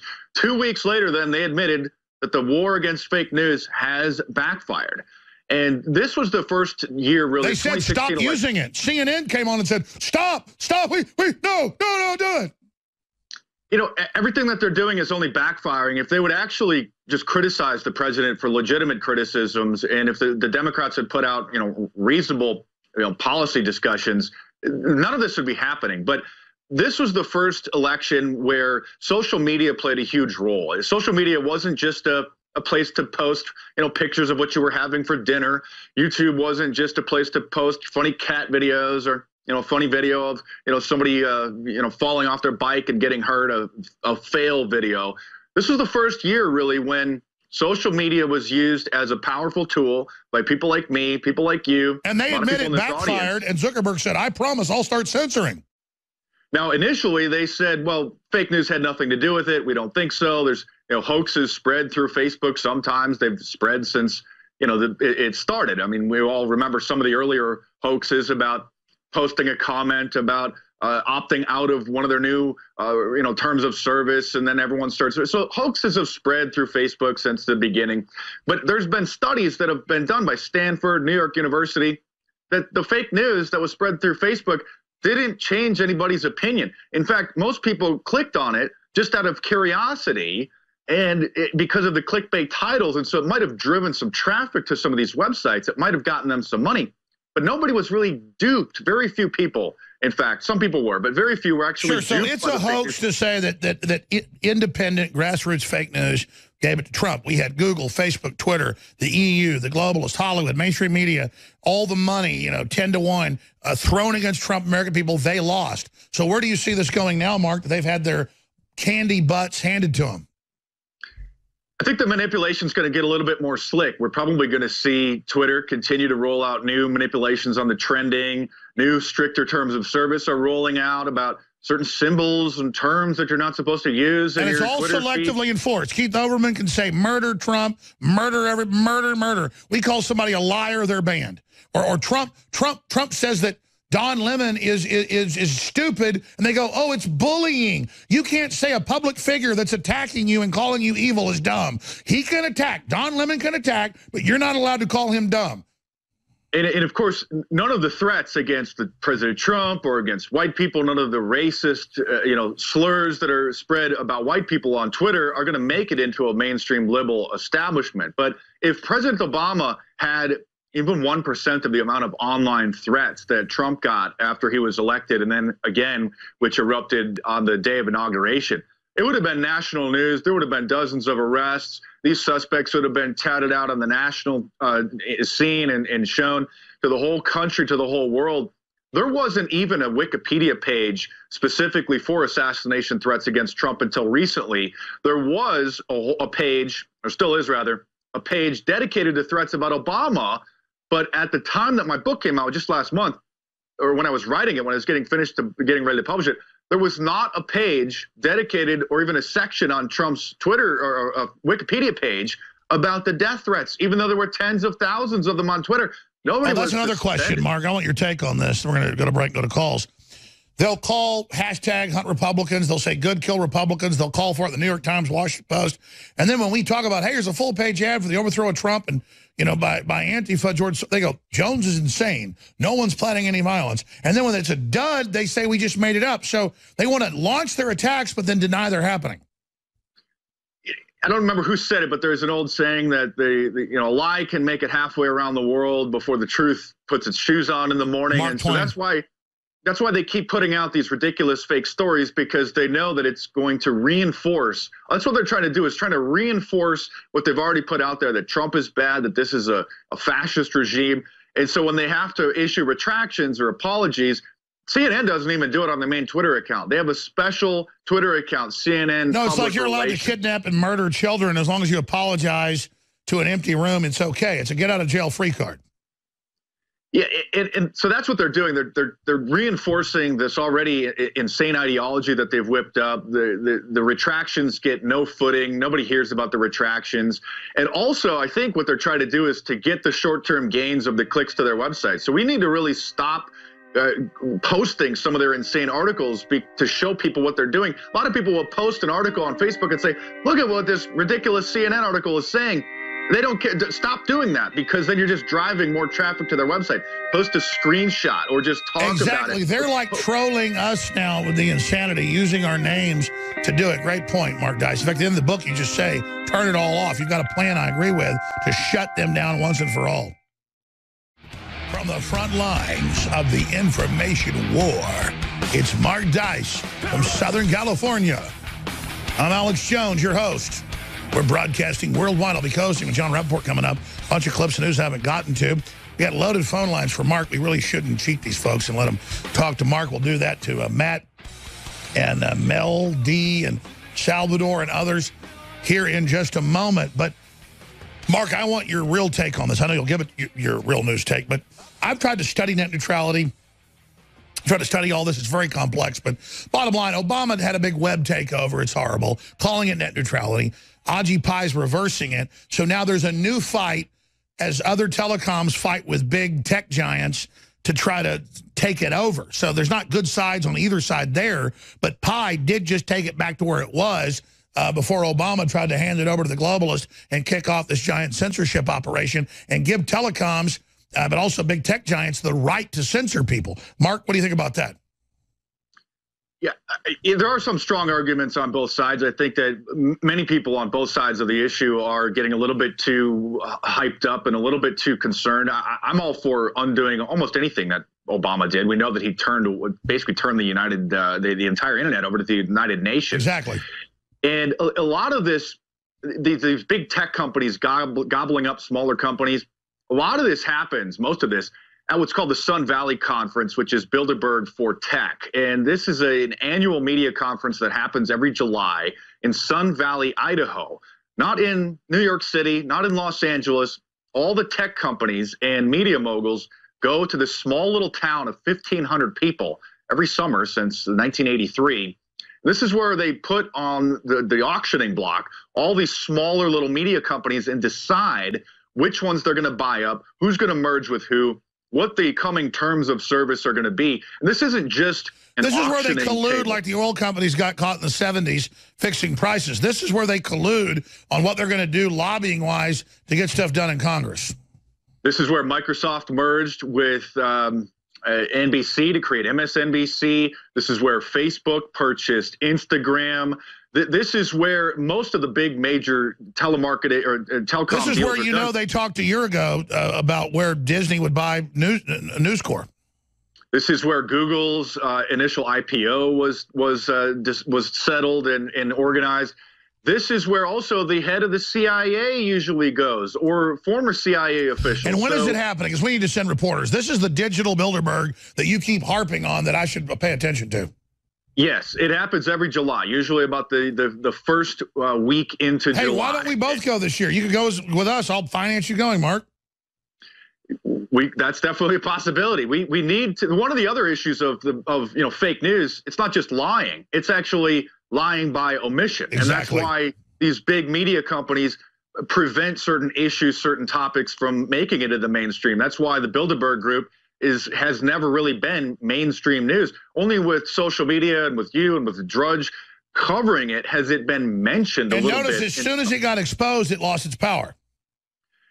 Even if it was mentioned, it was usually on some small little article at the bottom of the page on the website. It certainly didn't lead or wasn't even mentioned. Mark, you remember even 10 years ago, you've been doing this 15, 16, and I remember, they would say it didn't exist. Remember that? Yeah, you're a conspiracy theorist for talking about this and thinking that these big moguls meet. Now, look, it's an interesting story. When you have 100 of the world's most powerful men in a variety of different sectors, from politics and banking and media, all meeting together, that's a story. That's an interesting story. Yeah, it's collusion. I mean, it violates the Logan Act. Exactly. Mark Dice is our guest. The new book, The True Story of Fake News, available at InfoWarsStore.com. And I'm going to sign the first 500 copies I've gotten from Mark. I want to sell tens of thousands. I can't do all that, but I will sign the first 500 or however many orders come in before Christmas. InfoWarsStore.com. We have a lot of new items, free shipping, Store-wide, by the way, we can ship everything out by the 18th. You'll get it before Christmas. InfoWarsStore.com, InfoWarsLife.com, or 888-253-3139. What a great Christmas gift. Get them our great nootropics like Brain Force. All that's 50% off. Caveman's back in stock. Ultimate Bone Broth Formula, 50% off and free shipping, InfoWarsStore.com. Okay, Mark Dice is our guest. Let's talk to Matt in Pennsylvania. Then we'll go to Salvador and Melody. Go ahead. Hey, guys, can you hear me? Yes, sir. Hey, so more people need to rise up and get involved with grassroots journalism, and that's what we're doing in Hanover, Pennsylvania with the Daily Informer. So I called in a couple times before, and we have a little blog that I share with you, the dailyinformer.net. We just pretty much aggregate and share a bunch of your guys' articles and stuff. So what we're doing locally, it's really unique, and it lifts up small businesses a lot, and it really helps small businesses and promote them and all, and it's a really cool thing. And we want to show more people how to do it so more people in different parts of the country can get involved, because I think a lot of reasons why people don't get involved is because, A, they're nervous. I totally agree. How do we get locals involved in national and local news and help make businesses money being part of having new digital local papers, filling the gaps of local papers that are establishment run? That's something we're looking at. So we'll get your name and number. I want to talk to you, because funding for independent media, we have the audiences, but then how do we get the funding? Is that what you're getting at, Matt? It is, yeah. And it's like, it's really unique. And like, Matt, I'm going to put you on hold. I'm going to get your number, give it to Tim Fruget. I'll talk to you today or tomorrow. I want to hear about this. Mark, that's a big issue. Funding. I mean, you may reach 1 million plus people, you know, every day or so on your YouTube with 1 million subscribers, just part of what you do. And I may reach, you know, that or whatever. That's part of what we do. But if they don't financially just do something every once in a while, we can't fund what we're doing or expanding. I mean, Mark, I'd love to see you with 30 crew members. I mean, it'd be awesome. I want to see what real people that aren't globalists would do with a larger media operation, because as a one-man show or a two-man show, you're already kicking ass. Thanks, bro. It's been a pleasure to watch your operation grow over the last 10, 12 years since I've been part of the show. It's amazing. And that's one of the reasons why they're coming after all of us financially, is with the YouTube adpocalypse, with preventing videos from being monetized. My YouTube channel was making more money when I had literally 1/10 of the subscribers as it is now, because almost everything that's uploaded, their AI goes through the transcript, which is generated, and they find certain keywords, and so they take the demonetization, the revenue streams away. And that's one of their, one of their tools, one of their weapons against us, is trying to hurt us financially. And by the way, just like they can instantly in a millisecond scan the whole video for keywords and then decide to monetize or not monetize, they now admit with Alexa and all these systems, they're doing it in your house. You don't own cats, but if you joke about cats, you get cat food ads. It's confirmed. They're listening to you. You know, I was putting out YouTube videos for, I think, 6 years before I even made a penny off of them, before the channel was even monetized, because it was the passion, because I just wanted to get the information out there with the new tools that were available. They banned you a couple times. They deleted the whole channel. They've had videos of mine pulled down. I have to appeal them. It's constantly under threat. But what's so interesting about this last election cycle, and even 2017, the Trump supporters, the Trump train, we didn't fall asleep at the wheel. We didn't kind of go back into our regular mode. We're getting more engaged, and that's why they're so upset. And what you just said, we're not complaining. We want to win. We're not whiners. We're not SJWs. But behind every big channel is hell, is war, is having all your money cut off, is being harassed, is being stuff I can't even get into on air at my level. Understand, it's not just, a video you see. Somebody lost their job. Somebody lost their wife. Somebody got harassed. Somebody got their house shot up. Somebody had people come out with their family. I mean, this is a war. The good news is I think we're starting to win, though, Mark. It is, and we don't talk about a lot of the some of the bad side that comes with this job, because we don't want to highlight it. We don't want to encourage other people. We just want to keep going straight forward. But it is a difficult position, and when we see the attacks that are coming against us personally, financially, legally, but I've noticed you've gone from being pretty good to super hardcore under attack. I mean, I never talked about this personally, but is that what's made you a lot more hardcore and focused? Is that you've gone through a lot of hell? I think it's made me a lot stronger. I think that's sort of going through the fire. It just solidifies me. The pressure has turned me into a diamond, so to speak. And every time they try to come at me, thinking that they're going to scare me, that they're going to slow me down, I just keep going, and I'll highlight the issues. I'll highlight the censorship. Some of the stuff I don't talk about, it's taken care of behind the scenes. But it's a tough battle. And we see the mainstream media, people need to know that these talking heads on television are millionaires. I mean, Joe Scarborough was making $100,000 a week, according to his divorce documents, which we've all seen. And we have Matt Lauer who's making $20-30 million a year to sit on television. Eli Anderson Cooper is probably making $20 million. These people are celebrity journalists, and we're over here on a shoestring budget, growing our audience bigger than them because people are tired of the lies. People are sharing our material. Exactly. So everybody get the true story of fake news, InfoWarsStore.com. Get some videos, get some other T-shirts, products. It spreads the word. It funds the InfoWar. InfoWarsStore.com. Free shipping store-wide. 888-253-3139. We're going to come back a little bit more with Mark Dice and finish up with Melody and Salvador and others straight ahead. But yeah, the problem is libertarians are patriots. We don't whine about being attacked. We just don't even talk about it. It's what we do. But you need to know we're on target. We're destroying the enemy, but we're under heavy enemy fire. We need support if you want us to kamikaze their ass. I just want to have a full detonation load when I slam in. That's what you do. All right, Melody in New Jersey, then Salvador. Thanks for holding. Melody, you're on the air with Mark Dice. The new book, The True Story of Fake News at InfoWarsStore.com. And I know you all know all about it until you read the book. I learned a lot. Get the book. Give it to people. Or give it to the library. It's an information war. Every person you reach is incredible. Changes the whole paradigm. Melody, you're on the air. Go ahead. Alex, I'm just so glad to get through, and I have a couple points I just want to say. I do have a question for Mark, if I could just get these out. First, I want to just give a shout-out to the Ron Gibson channel on YouTube. They broadcast your show all day, every day. You have a bunch of patriots over there, thousands of subscribers, and I really want to give them a shout-out. They deserve it. Sure, everybody can stream my show. Knock yourselves out. Great job. Go ahead. If you could also, you're talking about bumper music, Declaration Day by Iced Earth is a phenomenal, powerful song. If you could ask Dr. Group to make some kind of artery declogger, to clean out the plaque maybe with grapes or something, because you guys are so innovative with your products. I mean, there's an idea that maybe if you didn't have it already. Well, they say that's vodka is what does that. I mean, the thing that keeps clogging your arteries is alcohol that eats your liver. So it's kind of a catch-22. But yeah, we'll look into that. All of our new products, the Real Red Pill, it is good for cholesterol and a lot of other things. But that's a great point. Thank you so much. Melody, do you have a question for Mark Dice? One other point. I wanted to ask your permission for really quick. I'm a musician in a band, and I want to write a song. And I want to take the song, the cover of the Rolling Stone by Dr. Hook, and I want to change it to "They're Gonna Kill Alex Jones." But I wanted to ask your that's permission. A good luck song. Let me just say this, sir. You don't need my permission. It's fair use from a public figure to use my name or do whatever. You just can't take the works we do and claim you own them. Do you have a question for Mark Dice? Yes, I do. I wanted to ask Mark, will you ever come out to the East Coast to do a video? Okay, great question. Thank you, Melody. I got to go to Salvador. Will you ever come out to the East Coast? He's talking about my man on the street interviews. Yeah. I don't know. I mean, it would be interesting to test to see how people out there would react versus the Southern California beach zombies. But I don't know if I have any national tour booked just yet. So I'm all right. Good answer. Salvador in San Diego. Last caller for Mark Dice. Go ahead. Hello, Salvador. All right, Salvador may have held a little too long. Mark, in the last 2 minutes. Okay, go ahead, Salvador. Yes, how you guys doing? Good. I'm calling from San Diego. I've seen the videos of Mark Dice, the Oceanside Pier, I believe. Yep. If I'm right. But yes.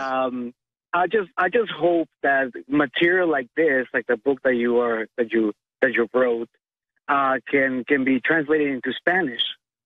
Because I believe there needs to be an outreach to the immigrant community here. I totally agree. Spanish is probably the biggest language in the world now, other than English or Chinese. It's one of the big three. We all need to have, because I found people that speak Spanish is one of the most awake, hungry groups out there. That's a great point. Mark Dice? They're very family-oriented as well. They're very traditional, very very conservative. Obviously, there's some issues that some of them have with Trump's immigration policy, but they're fantastic people. And I hope people will check out the book. It's a lot more serious of a side than a lot of my videos, and it's really the entire history of fake news, which goes beyond just in the last year. I mean, it's hundreds of years old, and a lot of examples of the power of propaganda, the building mountains out of molehills, how the media functions, the mechanisms at work, some of these organizations that are working behind the scenes. And so, I always enjoy coming on with you, Alex, because people can kind of see a more serious side to me. Yeah, you're doing great. All your videos are great. Salvador, anything else? Yes, like I said, I mean, I was just down there in Baja, and I can't believe we were talking about the Alex Jones channel in Baja, in a Baja bar. But yes, I mean, hopefully we can do an outreach to those people, because I believe we're one of the most exploited communities when it comes to Democrats. Absolutely, Salvador. We need to do it. God bless you. Mark Dice, we'll have you back soon. Have a great Christmas with your family. And coming up is the one, the only, John Rappaport, NoMoreFakeNews.com. All right, shotgun home that Aaron's been holding so long, along with Kenyon. I'm going to go to both of you after this. Thank you, Mark Dice. We've got John Rappaport about to take over, but I literally have these callers hold for hours. So Aaron's getting a free T-shirt or whatever they want. A bottle of Rainforce X2. I don't care. So is Kenyon in Ohio. I'm going to finish these two callers, and then I'm going to eject, without taking too much time from John Rappaport, who joins us every few weeks in the fourth hour. And we are lining up some stuff as soon as we get all the bureaucracy going to get him a crew where he is on the East Coast, start doing weekly reports. And he's a great investigative journalist, his whole background. So that's coming up, NoMoreFakeNews.com. But Aaron in New Mexico, thanks for holding. I have a rule: if somebody holds over an hour, they're going to get something from InfoWarsStore.com. Thank you, Aaron, for being a trooper. You're on the air. Go ahead. Hey, I appreciate it. I've been a long-time listener, over 10 years, and I can't help but be a patriot. My sixth great-grandfather, Constantine Clarkson, fought the British at Camden and again at Greensboro. I can't help it. But when is enough, Alex? When is it enough? We try emails, calls, protesting, and it does nothing. I try to get Wait a minute. We've got a president in. Most of the governors are going patriot. We're winning everywhere. Things are turning around. The globalists are trying to get violent to get us into violence because they're losing. Hold on. Let me ask John Rappaport that question, because I'm not saying you're wrong. We've been abused. We have a right to physically stand up. But you can't just do it to an institution that's full of good and bad people. You have to know how to pick your enemies, pick your times, pick your battles. I mean, are we winning? Are we losing? I mean, this is an important question. When is enough enough? I mean, I think we've really already had some big victories of late. I think the tide's turning. They want to push us into violence because I think that's the only purview they think they might win. Quite frankly, I think we'll win that too. It's just going to be a pretty serious situation. And then who knows what war will kick off with some other country, because it's like a disease. It's like a fever. Once a big violence breaks out, it tends to spread. What do you think, John Rappaport? I think that people all over the world, Alex, have been waking up at an accelerated rate to the whole rejection of the globalist framework. And of course, it takes time. I mean, it's not like, oh, I snapped my fingers and it didn't happen overnight. Yeah, we were asleep for decades. I mean, a lot of folks weren't asleep, but the majority were asleep for 50, 60, 70 years. You're not going to just wake up in 10 seconds. It's going to take some time. Yeah, so you've got people, England, you've got people in other countries who are saying, wait a minute now, we don't want to be part of this globalist framework. We're beginning to see what it actually means. It isn't just, oh, it's wonderful and peace and cooperation internationally. That's not it at all. This is a tyranny over the entire planet to interconnect everything in a robotic way. Well, people are starting to see that, and they don't like it, and they don't want it. They don't want it in their own countries. So we are definitely winning. Yeah, the globalists thought they were invincible in all their algorithms because humanity was asleep.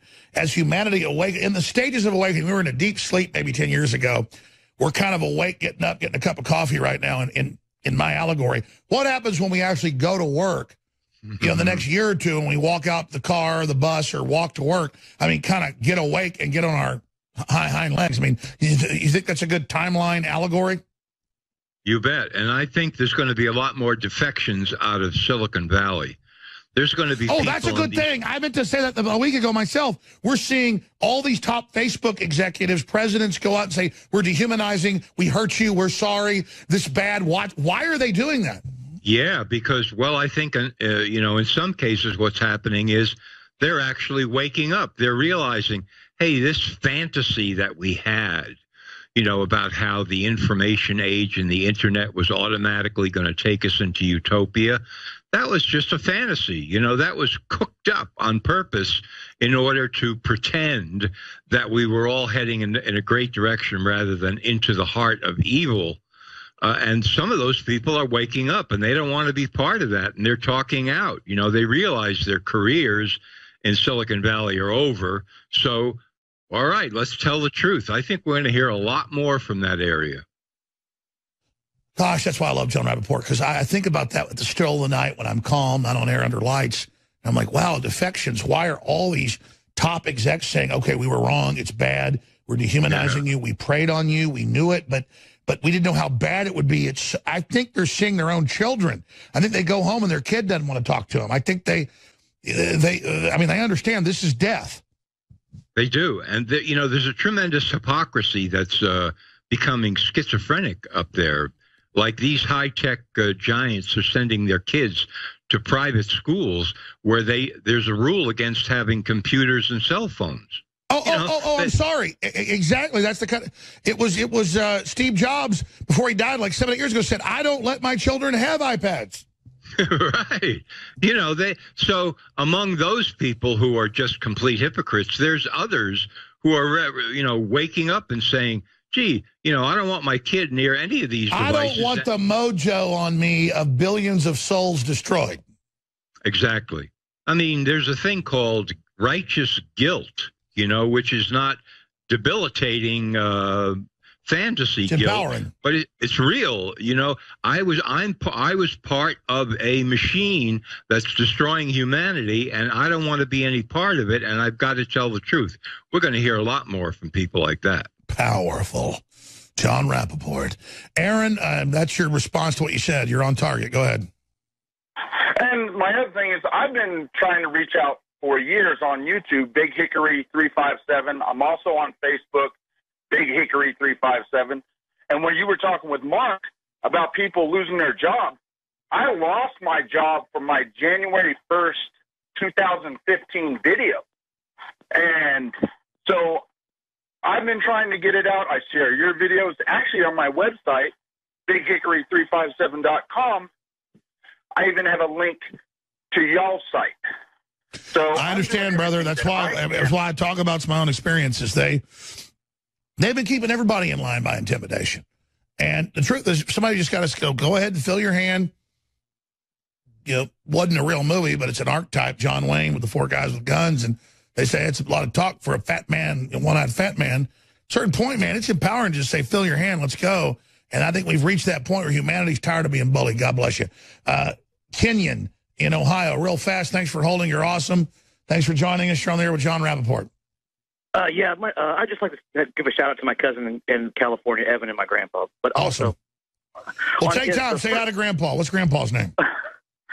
His name's Arnold. It's Arnold Kenyon Westman the first, and I'm the third. So awesome. He's watching right now, actually. Oh, anyway, with the net neutrality, I don't know if you realize this, but there was a first iteration of that in 2005, I think, and I remember reading it. And I don't know if people read the bills of these things or the license agreements for these companies. We try. It's just ridiculous. And the reason why I think that it's becoming so pertinent now is with the cryptocurrencies.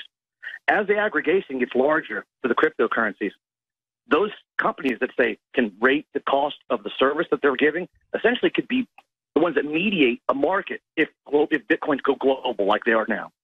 So with information being as it is, being sold and bought, it's like it's a battle between the two. Like, I'm going to provide the content, but I don't want to have to pay for you to use my super servers. But I have all the computation on this end, and you have all the bandwidth on. Well, that's what I'm saying. It's really a battle over the future. Not, Obama gave us neutrality, he's taking it. That's just dumbing it down. That's hogwash. It was hogwash from the first portions of that bill. But I think that if you've read about the global amount of energy that cryptocurrencies consume, it's going to become a real problem as far as bandwidth goes, and those companies, I think, are going to be trying to take advantage of that. Wow, smart guy. Well, call us back about that. I'm punching out, not because I don't want to be here. I don't want to run over John Rappaport. Straight ahead, John Rappaport, free shipping store-wide, InfoWarsStore.com, Christmas week, huge new products there. Caveman back in stock, 50% off. Check it out, InfoWarsStore.com. Thank you all for your support. We couldn't do it without you. Beat the crowds, beat the traffic, InfoWarsStore.com. John Rappaport here, sitting in for Alex in the fourth hour. INFOWARS. Just want to reiterate what Alex was saying about Christmas savings at InfoWarsStore.com. Gigantic sales, Brain Force, Silver Bullet, Survival, Select Food, Vitamin Mineral Fusion, Super Blue Fluoride-free products, Knockout, 50% off, Survival Shield, 50 off, Super Male Vitality, 50 off, DNA Force, 33% off, etc., etc. The season for giving. I don't know. Why do you need to go to the mall and start looking around for crazy stuff and spend gigantic amounts of money when it's right there at InfoWarsStore.com? You support the InfoWar so that the information gets out to millions and millions more people. Massive Christmas savings at InfoWarsStore.com. So I return to my, shall I say, favorite subject? I don't know if that's really the word for it, but it's the medical cartel. Why do I keep harping upon the medical cartel? Why do I keep delivering you fact after fact after fact? Because the medical cartel is one of the great action arms of globalism, meaning you can't subdue an entire planet and put it under one system unless you subdue and pacify and toxify and debilitate and weaken the billions of people on the planet. That's the deal, folks. It's very hard for some people to accept or to see because their view of the medical cartel is that it's all wonderful and all saves lives and so forth. And yeah, there are really good doctors, especially emergency crisis doctors that can put people back together again in an acute crisis situation. But that is the cover. That's what's being parlayed into the false assertion that the entire medical cartel is doing the same kind of good work, and nothing could be further from the truth. No, it's an arm of globalism. 106,000 people, conservative estimate, killed by FDA-approved pharmaceuticals in the U.S. every year. That's 1 million per decade. 1 million per decade. We had a smallpox revelation recently. The FDA made an announcement about a case that it's pursuing. And in the middle of the announcement, it said, the smallpox vaccine should not be given to people whose immune systems are weak. That's like one of those gems that stands out in the middle of the night sky and reveals the truth. Why? And I hope there's a whole lot of people listening in Africa right now. Hope there's a whole lot of people, because between the years 1966 and 1980 in Africa, 100 million shots of smallpox vaccine were delivered on that continent. And millions and millions of those people who got that shot happened to have weakened immune system. What does that mean? That means that the vaccine causes smallpox in those people, or destroys their lives through other kinds of damage, or kills them outright. And yet, in 1980, the United Nations and the World Health Organization popped the corks on the champagne and celebrated the elimination of smallpox in the third world and said that this was the greatest medical triumph in history. You get what I'm talking about here? These are the kinds of deceptions that I'm talking about. All the medical experts agree. Do not give this vaccine to anybody whose immune system is weak. Over here, 14 years of giving millions and millions and millions of shots in Africa to people whose immune systems are weak. Now, I happen to know because I had a very credible source, molecular biologist, tell me that after the so-called celebration of eliminating smallpox in Africa in 1980, there was a super secret meeting in Geneva of the World Health Organization, at which it was decided they would never use this vaccine again. And I said to my source, why? And he said, because it caused smallpox. Get it? It caused smallpox. Now, you're not getting that on the evening news. You're not getting that in the mainstream news. You're getting that right here. You're getting the deeper truth right here. Now, you could say, oh, well, they made a mistake in Africa. You know, it's just one of those things that happens, bureaucratic confusion and whatever. You know, I have to say, I'm sick and tired of people who keep making excuses for these murderers. It's way beyond the time of making excuses. They knew, understand? They knew very well that giving this vaccine to people whose immune systems were already weak would push them over the edge and destroy their lives. They knew that at the outset in 1966. They knew it in 1980. They know it now. It's not like you and I have this incredibly arcane knowledge that is not shared by, no.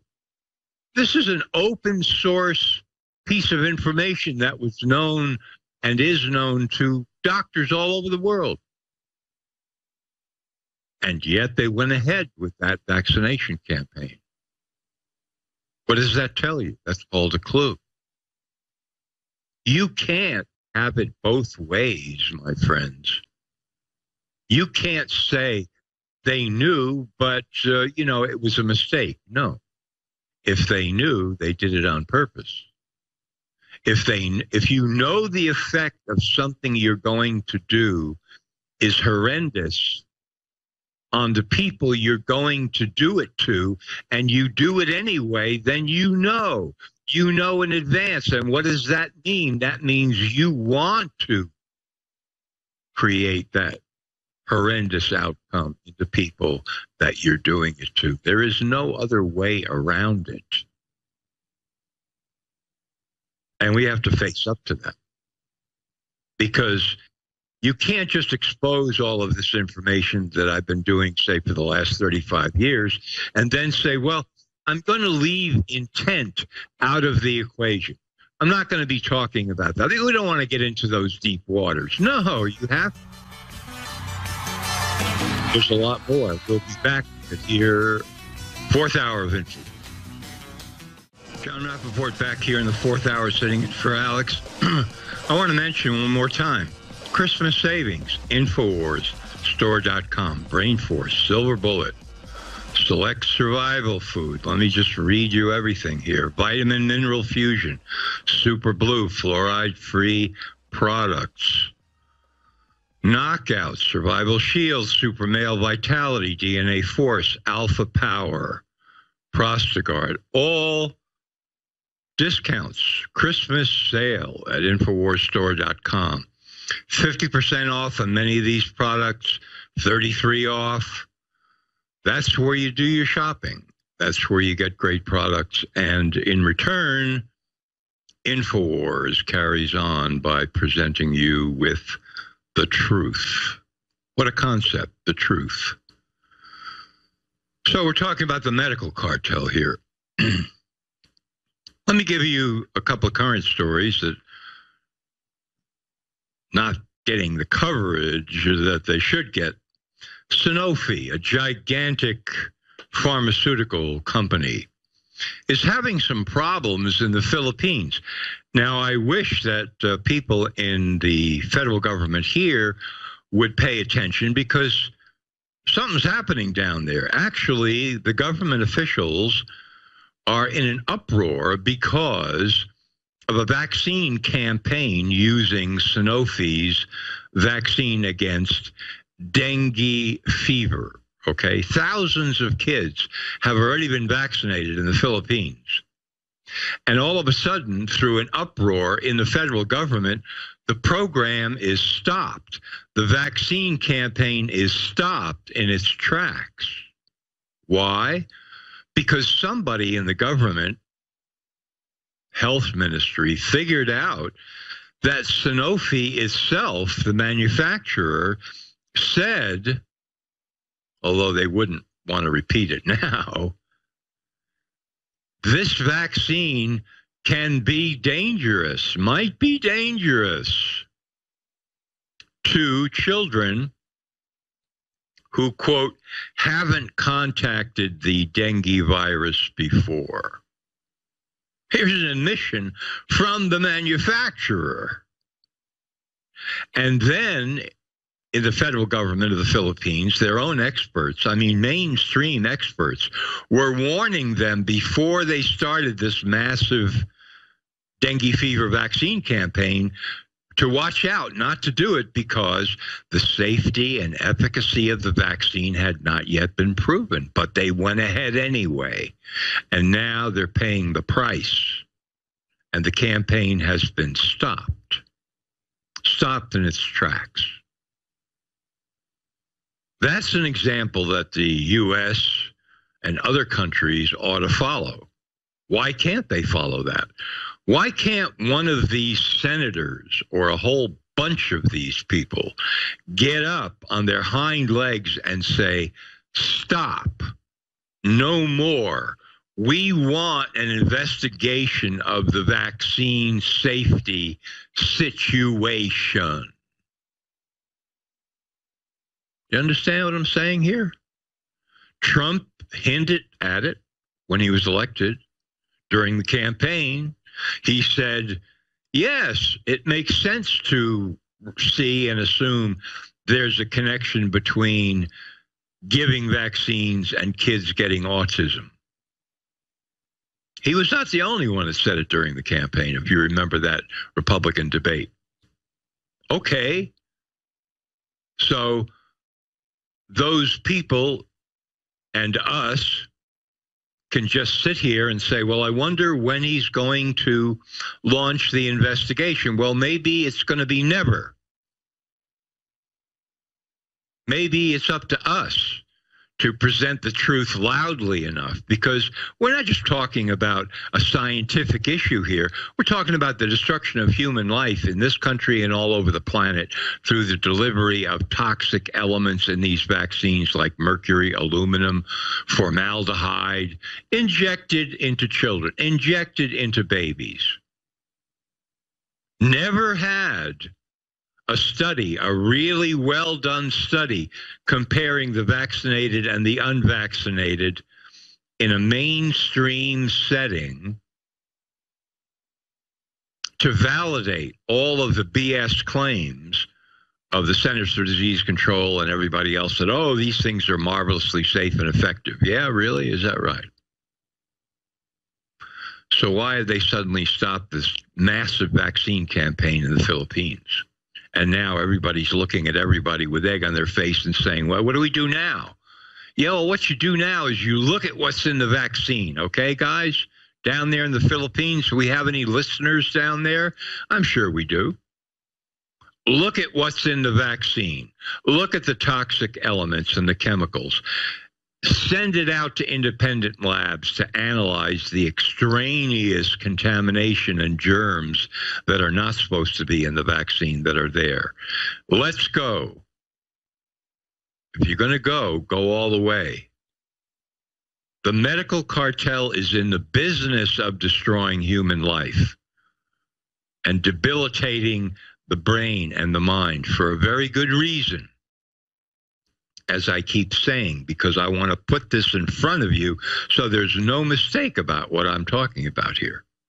If you want to run a planet by a top-down tyranny, aka globalism, you have got to confuse, destroy, weaken, debilitate, pacify billions of people in order to make that happen.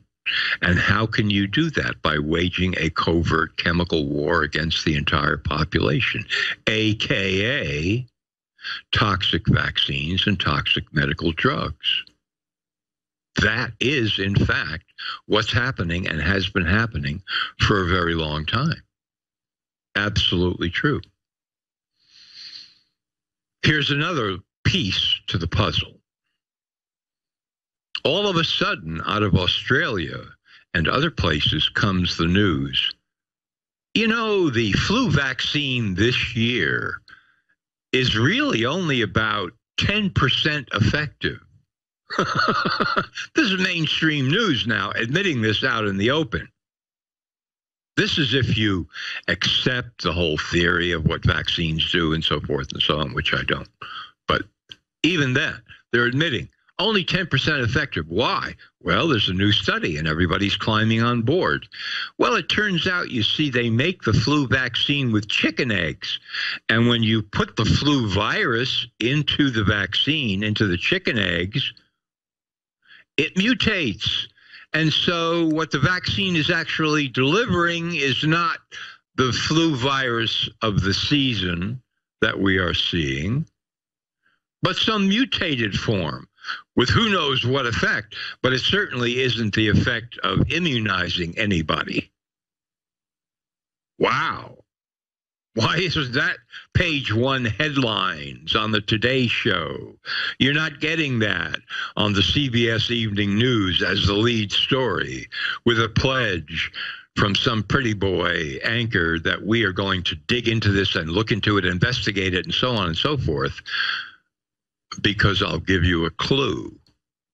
Chicken eggs used to make vaccines, and they're saying that this year, very low effectiveness of the vaccine, only 10%. Really? Really? This year? Guess what? Chicken eggs have been used to make vaccines for, wait for it, 70 years. 70 years. Think about that cover-up. How long has this been going on? Well, at least 70 years. Okay. We've got more. John Rappaport here in the fourth hour for Alex. Stay with us. We'll be back. John Rappaport here in the last segment, fourth hour, INFOWARS, sitting in for Alex, talking about globalist destruction of human life and how you're getting the actual news here. You're not getting it in mainstream news. Mainstream news is paralyzed. They can't tell you about this because they are in partnership with medical cartel. Not only are they being sponsored, $3.2 billion spent so far in 2017 by pharmaceutical companies, $3.2 billion on TV ads, just TV ads, right? Gee, I wonder if there's any pharmaceutical control over the news.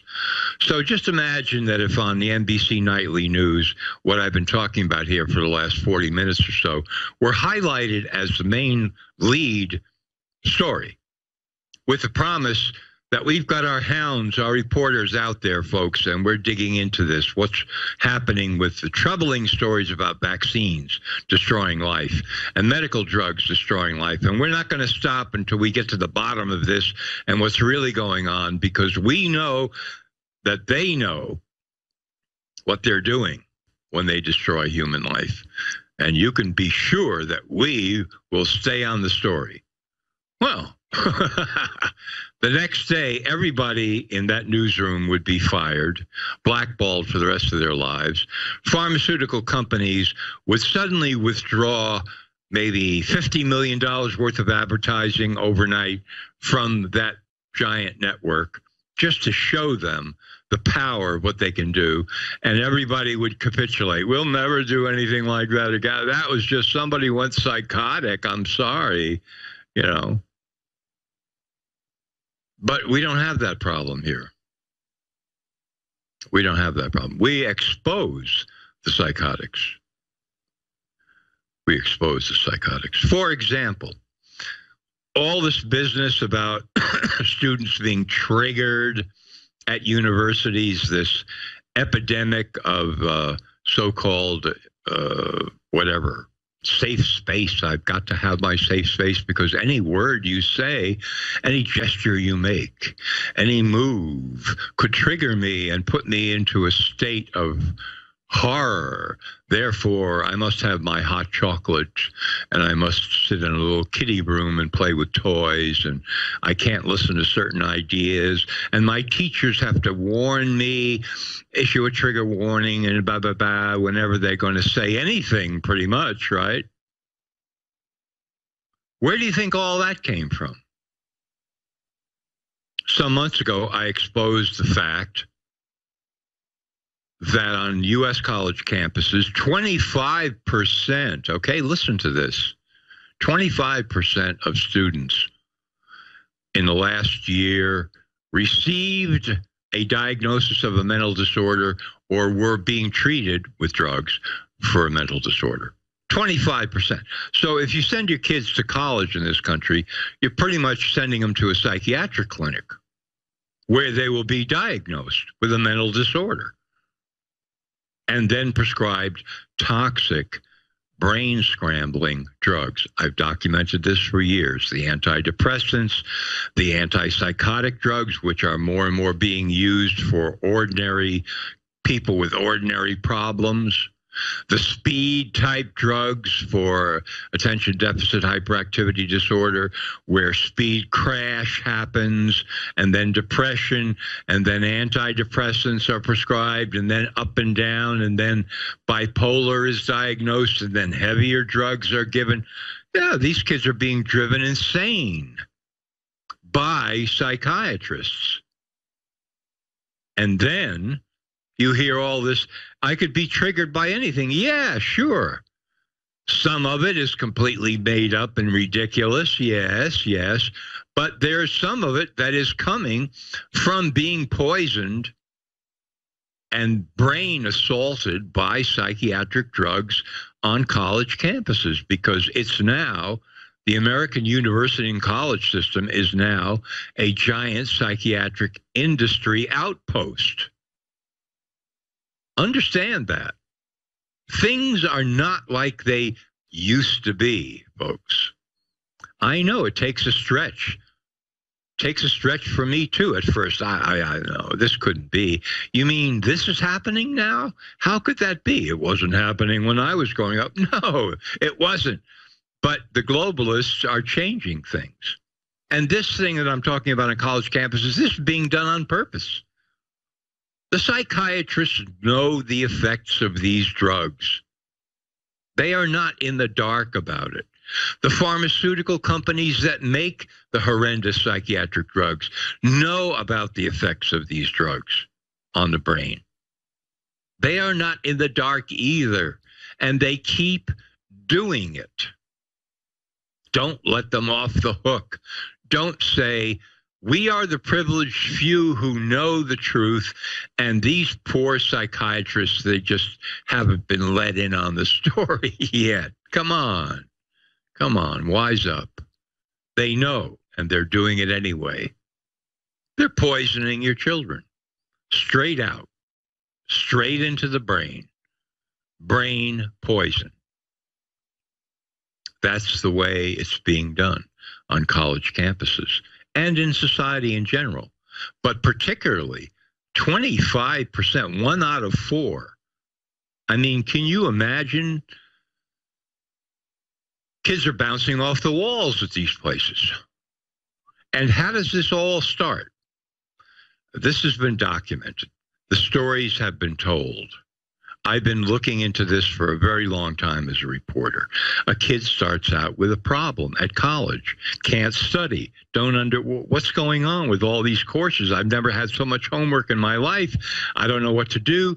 What major shall I choose? How do I approach the opposite sex and date and this and that? And what about social relationships in the dorm? And, okay. Kid gets a little bit overwhelmed, doesn't know what to do, goes to see somebody in the counseling office. At one time, there would be a conversation.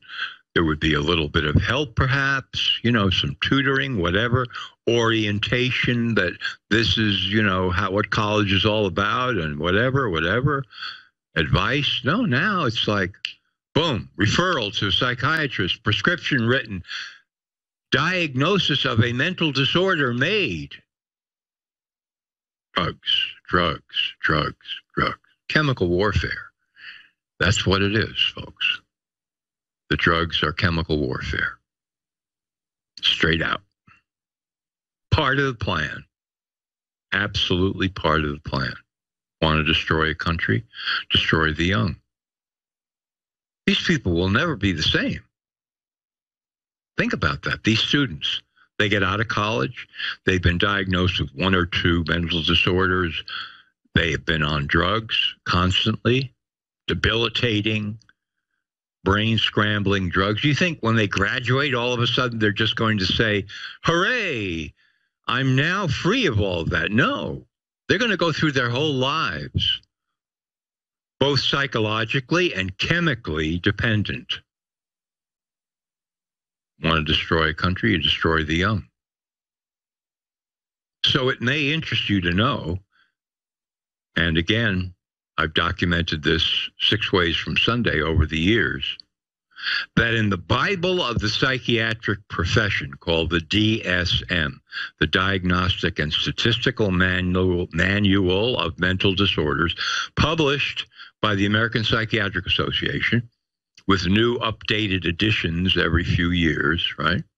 They list all of the supposed official psychiatric mental disorders. At last count, there were roughly 300 of them. Really, 300 different mental disorders. Are you kidding? In not one of these cases is there a defining diagnostic test. For none of the listed so-called mental disorders is there a defining diagnostic test, like a brain scan, a genetic assay, a blood test, a urine test, a hair test? Nothing. Zero. If you don't believe me, be my guest. Read it and weep. There will be more, but for now, that's it. Thanks so much. In the 4th hour here, INFOWARS. We'll see you next time.